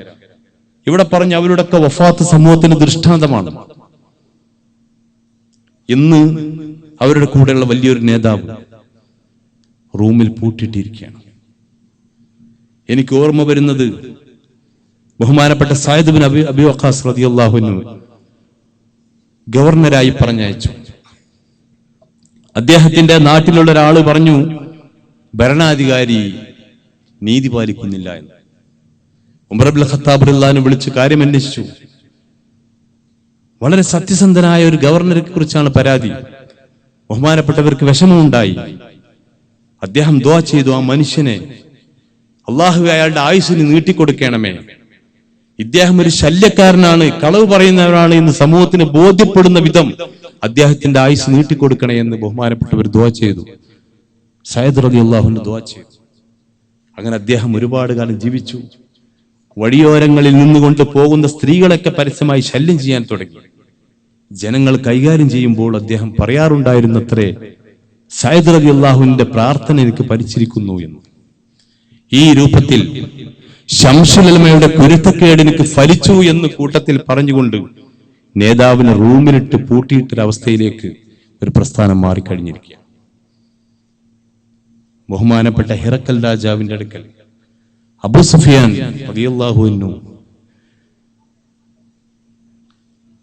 റസൂലുള്ളാഹി സ്വല്ലല്ലാഹു അലൈഹി വസല്ലമ തങ്ങൾക്കെതിരെ ഒരുപാട് കാര്യങ്ങൾ പറയാൻ വേണ്ടി ചെന്ന സമയത്ത് രാജാവ് ചോദിച്ചു, മുഹമ്മദിന്റെ കൂടെ കൂടുന്നവരാരെങ്കിലും പിരിഞ്ഞു പോരുന്നുണ്ടോ എന്ന്. അബൂ സുഫിയാൻ സത്യം പറയേണ്ടി വന്നു, ആരും പിരിഞ്ഞു പോരുന്നില്ല. അദ്ദേഹം പറഞ്ഞു, എന്നാൽ അത് സത്യപ്രസ്ഥാനമാണ്. ഇനി ഞാൻ പറയാം, 89 രണ്ടും രണ്ടായി.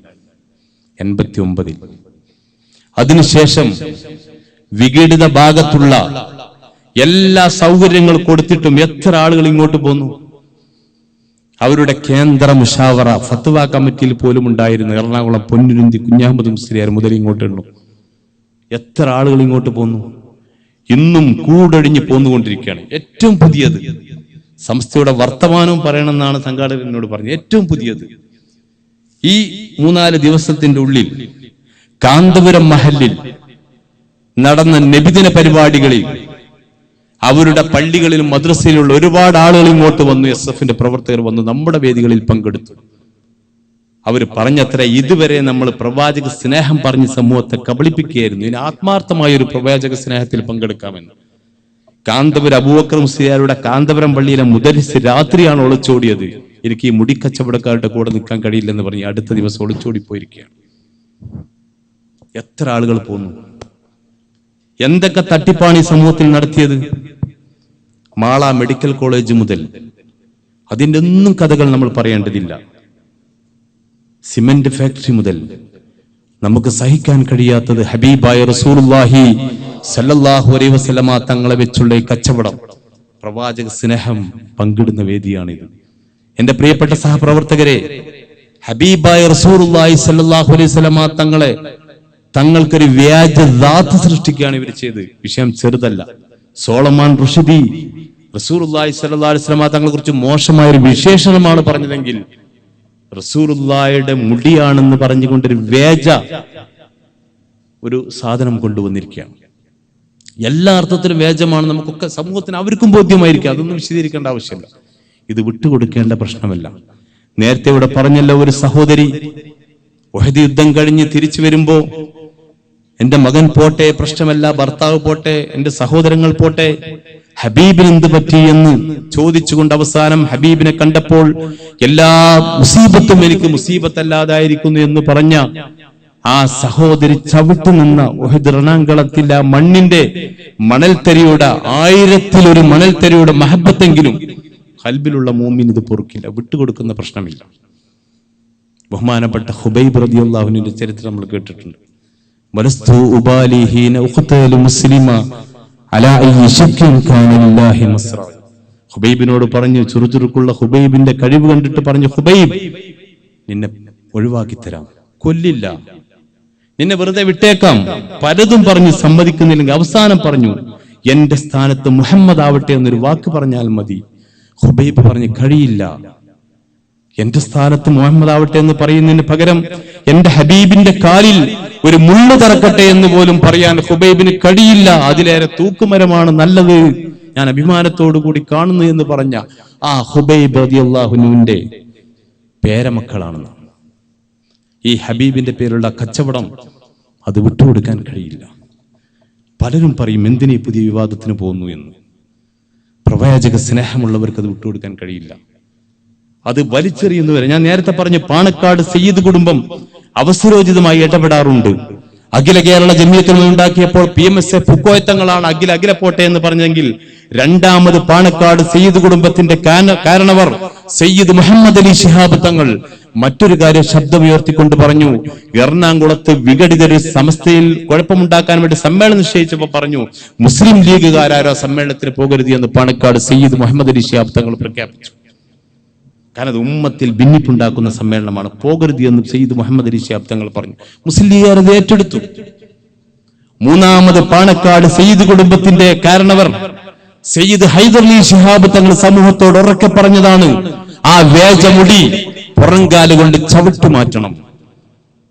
ചവിറ്റുകൊട്ടയിലേക്ക് എറിയണമെന്ന് പാണക്കാട് സയ്യിദ് ഹൈദരലി ശിഹാബ് തങ്ങൾ പറഞ്ഞിട്ടുണ്ടെങ്കിൽ അത് ഈ സമൂഹം ഏറ്റെടുത്തിരിക്കുന്നു. അതിൽ ആർക്ക് പ്രശ്നം ഉണ്ടായിട്ടും കാര്യമില്ല.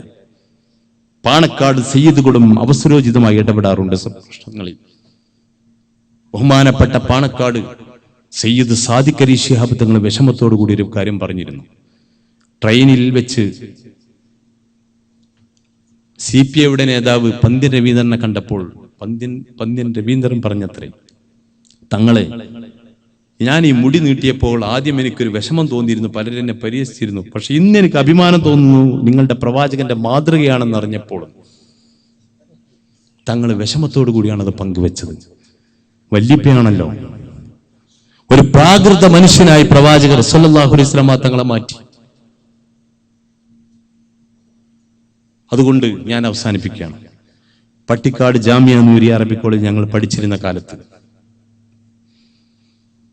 വന്യരായ ഉസ്താദന്മാർ, കോട്ടുമൽ ഉസ്താദും KV ഉസ്താദും KK ഉസ്താദിനെ പോലെയുള്ള വന്യരായ ഉസ്താദന്മാർ ക്ഷീണിച്ചവശരായി ജാമിയയുടെ കൊലായിലിരിക്കുമ്പോൾ ഉസ്താദന്മാരെ സ്നേഹിക്കുന്ന വാക്കോടിനെ പോലുള്ള പുത്തനഴിയെ പോലുള്ള ശിഷ്യന്മാരിങ്ങനെ കടന്നു വരുമ്പോൾ ഉസ്താദന്മാരുടെ തലക്ക് മീതെ നിന്ന് കൂക്കി വിളിച്ചിരുന്നു. പച്ച മൗലാനമാരത വരുന്നു കൂ എന്ന് പറഞ്ഞിട്ട് കൂക്കുക. ഉസ്താദന്മാരുടെ കണ്ണിങ്ങനെ നിറഞ്ഞൊലിക്കുന്ന ഞങ്ങൾ കണ്ടിട്ടുണ്ട്. ഒരിക്കൽ പാലപ്പറ്റയിൽ ഒരു സമ്മേളനം മുടങ്ങിയ ഒരു സംഭവം ഉണ്ടായി. ഈ സമ്മേളനത്തിന് വേണ്ടി കൺവെൻഷൻ വിളിച്ചു ചേർത്തപ്പോ ആ കൺവെൻഷനിൽ ഇസ്മായിൽ ലഫ് പറഞ്ഞു, ഞാനെന്ന് SF സജീവ പ്രവർത്തകനാണ്. SF കുറിച്ച് ഞാൻ പറഞ്ഞു, SKSF കൂടി പറയണമെന്ന് ഇവിടെ സിരിപ്പ് വന്നിട്ടുണ്ട്, അതുകൊണ്ട് മാത്രം പറഞ്ഞ് ഞാൻ അവസാനിപ്പിക്കാം. SSF സജീവ പ്രവർത്തനമായിരുന്നു ഞങ്ങളൊക്കെ. 5 പഞ്ചായത്തുകൂടി ഒരു മേഖലയുടെ ജനറൽ സെക്രട്ടറി ആയിരുന്നു ആ സമയത്താണ്. അങ്ങനെ ഈ പാലപ്പറ്റ സമ്മേളനത്തിന് വേണ്ടി ഒരു സ്വസംഘം വിളിച്ചുകൂട്ടിയപ്പോൾ അതിൽ ഇസ്മായിൽ ലഫ് പ്രസംഗിച്ചു, സമ്മേളനം നടന്നാലും മുടങ്ങിയാലും നമുക്ക് വിജയമാണ്. നടന്നാൽ നമ്മുടെ ക്രെഡിറ്റോട് നടത്തിയെന്ന് പറയാം, മുടങ്ങിയാൽ അത് ലീഗുകാർ CDH മുടക്കിയെന്ന് നമുക്കത് വോട്ടാക്കാന്ന് പറഞ്ഞു. സുന്നി പാർലമെന്ററി ബോർഡ് അവരുണ്ടാക്കിയ ഒരേ ഇലക്ഷൻ സമയത്ത്. അങ്ങനെ സമ്മേളനം മുടങ്ങി. അരീക്കോട് വെച്ച് സമ്മേളനം നടക്കുകയാണ്. ഹൈദ്രോസ് ഉസ്താദ് ലോറിക്കും ബസ്സിനൊക്കെ കയറി ക്ഷീണിച്ച് അവിടെ വന്നു. നടന്ന എന്താണെന്ന് അറിയില്ല, അന്ന് മൊബൈലോ സംവിധാനങ്ങളൊന്നുമില്ലല്ലോ. ഹൈദ്രോസ് ഉസ്താദ് മൈക്കിൻ്റെ ഉള്ളിൽ നിന്ന് പ്രസംഗിച്ചു. വദായി സമ്മേളനം അല്ലേ, വദായി സമ്മേളനം ശരിയാ.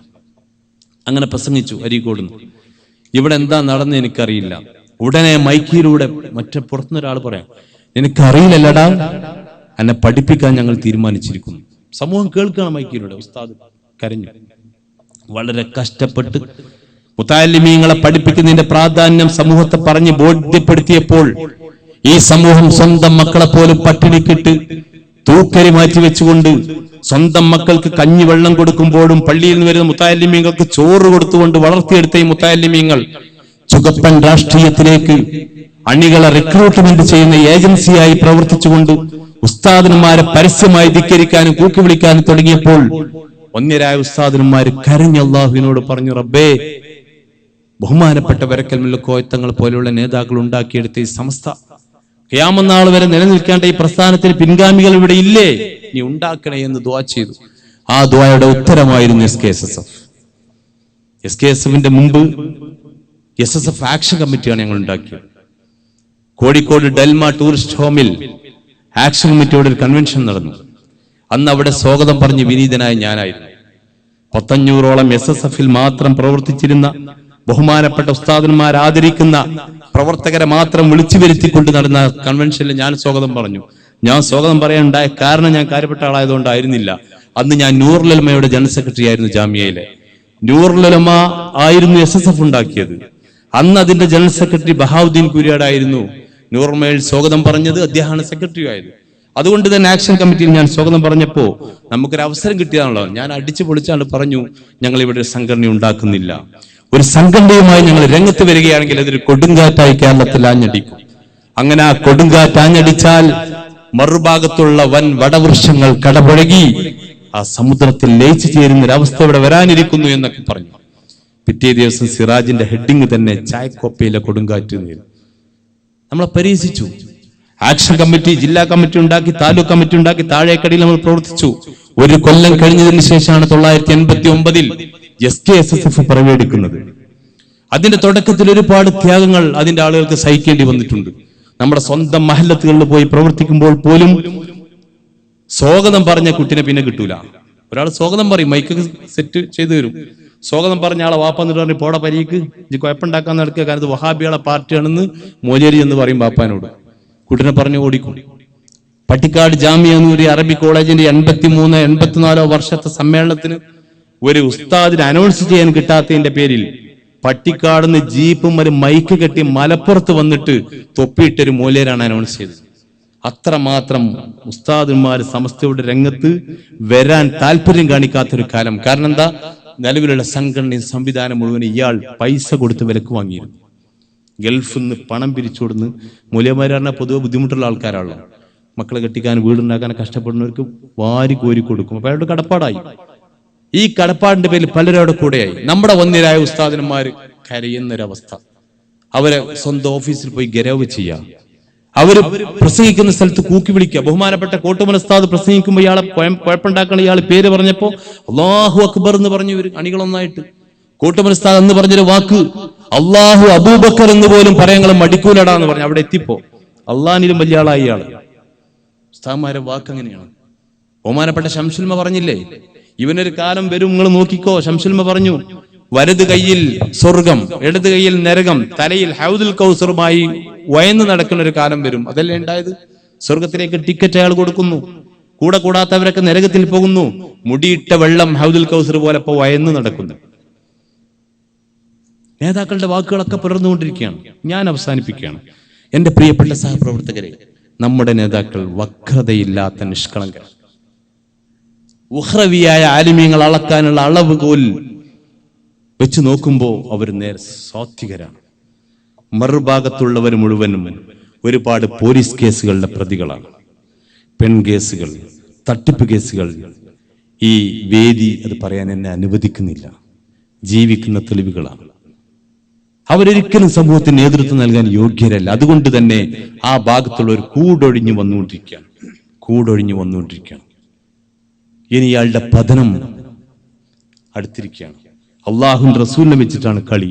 റസൂലുള്ള നേരിട്ട് കാര്യങ്ങൾ നിയന്ത്രിച്ചുകൊണ്ടിരിക്കുക. അതുകൊണ്ട് അതാണ് മുഹമ്മദ് രാമന്തളിയുടെ വരവ്.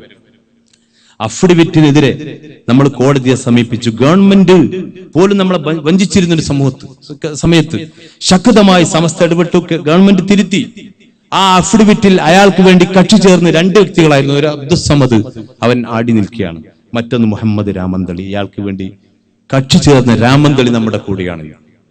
എവിടെ എത്തും കേസ്? റസൂലുള്ളയാണ് നിയന്ത്രിച്ചുകൊണ്ടിരിക്കുന്നത്. അതുകൊണ്ട് എന്റെ പ്രിയപ്പെട്ടവരെ ഞാൻ അവസാനിപ്പിക്കുന്നു. വന്യരായ നേതാക്കൾ കഷ്ടപ്പെട്ടതുപോലെ നമ്മൾ സമസ്തക്ക് വേണ്ടി കഷ്ടപ്പെടേണ്ട ആവശ്യമില്ല. സമൂഹം നമ്മളെ കാത്തിരിക്കുന്നു. ആവശ്യമായത് മുഴുവനും സമസ്തയുടെ നേതാക്കൾ ഓരോ സമയത്ത് ചെയ്തിട്ടുണ്ട്. മതബൗദ്ധിക വിദ്യാഭ്യാസ സമന്വയത്തിന്റെ സമയമായപ്പോ നമ്മുടെ നേതാക്കൾ ബോംബെയിൽ ഒരു പരിപാടിക്ക് വേണ്ടി ഇദ്രീസ് ഉസ്താദും ഉസ്മാൻ സാഹിബും ഒക്കെ ചെന്നു. ബഷീർ ഉസ്താദ് ചെന്നു. ബോംബെയിലുള്ള വലിയൊരു മുതലാളി തന്റെ തൊഴിലാളികൾ മുഴുവൻ ഇവരുടെ മുമ്പിൽ വിളിച്ചു ചേർത്തിട്ട് പറഞ്ഞു, ഇവർക്ക് എന്തെങ്കിലും ദീൻ പറഞ്ഞു കൊടുക്കണം എന്ന് പറഞ്ഞു. അവരോട് പരിചയപ്പെട്ടു നോക്കുമ്പോൾ കേരളത്തിന് പുറത്തുള്ളവരാ. ഷഹാദത്ത് ഇൽമ പറയാൻ അറിയില്ല, നിസ്കരിക്കാനും ഒളു ചെയ്യാനും അറിയില്ല. ഉസ്താദ് പറഞ്ഞു, റബ്ബേ, നമ്മൾ അള്ളാഹുവിനോട് മറുപടി പറയണല്ലോ. കൊച്ചു കേരളത്തിന്റെ അപ്പുറത്തുള്ള സംസ്ഥാനങ്ങളുടെ സ്ഥിതി ഇതാണെങ്കിൽ നമ്മുടെ കേരളത്തിൽ ഒരുപാട് ആലിമീങ്ങൾ വർഷം തോറും പുറത്തിറങ്ങുന്നുണ്ടെങ്കിൽ ഇവിടെ ദീൻ പറഞ്ഞു കൊടുക്കേണ്ട നമ്മുടെ ബാധ്യതയാണല്ലോ. ആ ഒരൊറ്റ നെടുവീർപ്പിൽ നിന്നാണ് ദാറുൽ ഹുദ ഇസ്ലാമിക് യൂണിവേഴ്സിറ്റി എന്ന വലിയൊരു ആശയം രംഗത്ത് വരുന്നത്. ഇന്ന് ദാറുൽ ഹുദയുടെ ഹുദവികൾ എല്ലാ മേഖലയിലും പ്രവർത്തിച്ചുകൊണ്ടിരിക്കുകയാണ്. പലർക്കും പരാതിയുണ്ട്, നാട്ടിൽ ചിലപ്പോൾ പള്ളിയിൽ ഇമാമ് നിൽക്കാൻ അല്ലെങ്കിൽ ഖബറുകൾ തെൽക്കീൻ ചൊല്ലിക്കൊടുക്കാൻ മറ്റുള്ളവരെ കിട്ടുന്നത് പോലെ ഹുദവികളെ കിട്ടുന്നില്ല എന്ന് പരാതി ഉണ്ടെങ്കിൽ പോലും UAE എന്നല്ല, അറബ് രാജ്യങ്ങളിലും മറ്റു പല മേഖലകളിൽ ഉന്നത പോസ്റ്റുകളിൽ ഇരുന്നുകൊണ്ട് നന്നായി ഇസ്ലാമിക ദഅവത്ത് നടത്തിക്കൊണ്ടിരിക്കുകയാണ് ഹുദവി സഹോദരങ്ങൾ, അതുപോലെ വാഫി സഹോദരങ്ങൾ. എല്ലാ മേഖലയിലും സമസ്ത പ്രവർത്തിക്കുന്നുണ്ട്. സമൂഹത്തിന് ആവശ്യമായ എല്ലാ മേഖലയിലും പ്രവർത്തിച്ചുകൊണ്ടിരിക്കുകയാണ്. ഇന്ന് നമ്മുടെ ഹുദവി സുഹൃത്തുക്കള് കേരളത്തിന് പുറത്തുള്ള പല സംസ്ഥാനങ്ങളിലും മദ്രസകൾ നടത്തിക്കൊണ്ടിരിക്കുകയാണ്. ബംഗാളിലും ആസാമിലും ആന്ധ്രയിലുമൊക്കെ ഹുദവി സുഹാദിയുടെ ഫണ്ട് ഉപയോഗിച്ചുകൊണ്ട് അവര് മദ്രസകൾ നടത്തിക്കൊണ്ടിരിക്കുകയാണ്. ദാറുൽ ഹുദ പുറത്തുപോയ വിദേശ രാജ്യങ്ങളിലുള്ള കേരളത്തിന് പുറത്തുള്ള ബിരുദം എടുത്ത പണ്ഡിതന്മാരോടൊക്കെ സേവനം ചെയ്തുകൊണ്ടിരിക്കുകയാണ്. ഇങ്ങനെ ഹുദവികൾ ഒരു ഭാഗത്ത് പ്രവർത്തിക്കുന്നു, വാഫികൾ ഒരു ഭാഗത്ത് പ്രവർത്തിക്കുന്നു, ഫൈസിമാര് എല്ലാ മേഖലയിലുള്ള സഖാഫിമാരും നമ്മളെ കൂടെ വന്ന് പ്രവർത്തിച്ചുകൊണ്ടിരിക്കുകയാണ്. അതുകൊണ്ട് ഹക്ക് നമ്മുടെ ഭാഗത്താണ്. നമ്മുടെ സമസ്ത ബഹുമാനപ്പെട്ട വരക്കൽ മുല്ലക്കോയ തങ്ങൾ റസൂലുള്ളാഹിയുടെ നിർദ്ദേശപ്രകാരമാണ് ഉണ്ടാക്കിയതെങ്കിൽ മറുഭാഗത്തുള്ള സമസ്ത അരവിന്ദാക്ഷ മേനോൻ എന്ന വക്കീൽ പറഞ്ഞപ്പോഴാണ് ഉണ്ടാക്കിയത്. അത് തമ്മിലെ വ്യത്യാസം. അതുകൊണ്ട് തന്നെ അത് തകർന്നു പോയിരിക്കുകയാണ്. അതുകൊണ്ട് എന്റെ പ്രിയപ്പെട്ട പ്രവർത്തകരെ, സമസ്തയിൽ ഉറച്ചു നിൽക്കണം. അതാണ് ദീനിന്റെ തനിമ. അതിനെതിരെയുള്ളത് മുഴുവൻ തകർന്നിരിക്കുകയാണ്. വഹാബിയും മൗദൂദിയും ഒക്കെ തട്ടിപ്പാണ് സമൂഹത്തിന് ബോധ്യമായി സമൂഹം നമ്മളെ കാത്തിരിക്കുകയാണ്. മഹല്ലത്തുകളും മദ്രസകളും പള്ളികളും മുഴുവൻ നമ്മുടെ കൂടെയാണ്. നമ്മൾ ചെറുതായി മുന്നിൽ നിന്ന് കൊടുത്താൽ സമൂഹം കാര്യങ്ങൾ ഏറ്റെടുക്കാൻ തയ്യാറായി നിൽക്കുകയാണ്. അതുകൊണ്ട് സമസ്തയ്ക്ക് വേണ്ടി ഇവിടെയും നാട്ടിലുമൊക്കെ പ്രവർത്തിക്കാൻ അല്ലാഹു തൗഫീഖ് നൽകുമാറാവട്ടെ. ഈ പ്രതികൂല സാഹചര്യങ്ങൾ അനുകൂലമാക്കിക്കൊണ്ട് പ്രവർത്തിക്കുക എന്നത് നമ്മുടെ നേതാക്കൾ കാണിച്ചെന്നൊരു മാതൃക കൂടിയാണ്. കേരളീയ മുസ്ലിങ്ങൾ എവിടെ ചെന്നാലും ഒരു കൂട്ടായ്മയുണ്ട്, ദീനിയായ ഒരു കൂട്ടായ്മയുണ്ട്. ഇത് നമ്മുടെ മുൻഗാമികളെ നേതാക്കൾ പഠിപ്പിച്ചെന്നാണ്. അതാണ് നമ്മൾ ഈ പാലിച്ചുകൊണ്ടിരിക്കുന്നത്. Jeddah Islamic centre, Jeddah SYS എന്നൊക്കെ പറഞ്ഞാൽ UAE-യിലുള്ള ഞങ്ങളൊക്കെ സാധാരണ പറയാറുണ്ട്, കേരളത്തിലെ സംഘടനകളെ നയിക്കാൻ മാത്രമുള്ള പ്രാപ്തരായ പ്രഗത്ഭരായ ഒരു കൂട്ടം ആളുകളെ നേതാക്കളെ ഇവിടെയുള്ളത്. ജിദ്ദയിൽ അങ്ങനെ ഒരുപാട് സാഹചര്യങ്ങളൊക്കെ പ്രതികൂലമാണെങ്കിലും പ്രതിഭകൾ തന്നെയുള്ളൊരു നാടാണിത്. നിങ്ങൾക്ക് ഒരുപാട് സമൂഹത്തിൽ ചെയ്യാൻ കഴിയും. സോഷ്യൽ മീഡിയകൾ ഉപയോഗിച്ചുകൊണ്ട് നിങ്ങൾ ഒരുപാട് ചെയ്യുന്നുണ്ട്. അള്ളാഹു ഈ പ്രവർത്തനങ്ങളൊക്കെ കബൂൾ ചെയ്യുമാറാവട്ടെ. ഇവിടെ ക്യാമ്പ് അമീറിന്റെ നിർദ്ദേശം, ഞാൻ ഈ പരിപാടി കഴിഞ്ഞ മക്കയിലേക്ക് പോകാൻ ഉദ്ദേശിച്ചതായിരുന്നു. പക്ഷേ ഒരുപാട് വിഭവങ്ങൾ വിളമ്പുന്ന ഈ വേദിയിൽ അമീറിന്റെ നിർദ്ദേശം പാലിച്ചുകൊണ്ട് ഞാനും ഇവിടെ ഇരിക്കാൻ തീരുമാനിച്ചിരിക്കുകയാണ്. നിങ്ങൾ എല്ലാവരും ഇരിക്കണം. ഇൻഷാ അല്ലാഹ് അവസാനം ദുആ ചെയ്തുകൊണ്ട് ഈ ഒരു രാവ് നമ്മുടെ സമസ്തക്ക് വേണ്ടി, ദീനിന് വേണ്ടി ഉപയോഗപ്പെടുത്താൻ, അതുവഴി സമൂഹത്തിൽ നേട്ടമുണ്ടാക്കാൻ നമുക്ക് അല്ലാഹു തൗഫീഖ് നൽകുമാറാവട്ടെ എന്ന് ദുആ ചെയ്തുകൊണ്ട്, ഇനി സംഘടനാപരമായി ഇവിടെ പറഞ്ഞതനുസരിച്ച് എന്തെങ്കിലുമൊക്കെ ചോദിക്കാണ്ടെങ്കിൽ ചോദിച്ചുകൊണ്ട് പെട്ടെന്ന് നമുക്ക് ഞാൻ അവസാനിപ്പിച്ചിരിക്കുകയാണ്. മറുപടി പറയേണ്ട ഈ നേതാക്കളാണ്. നിങ്ങളൊക്കെ ദുആ ചെയ്യണം.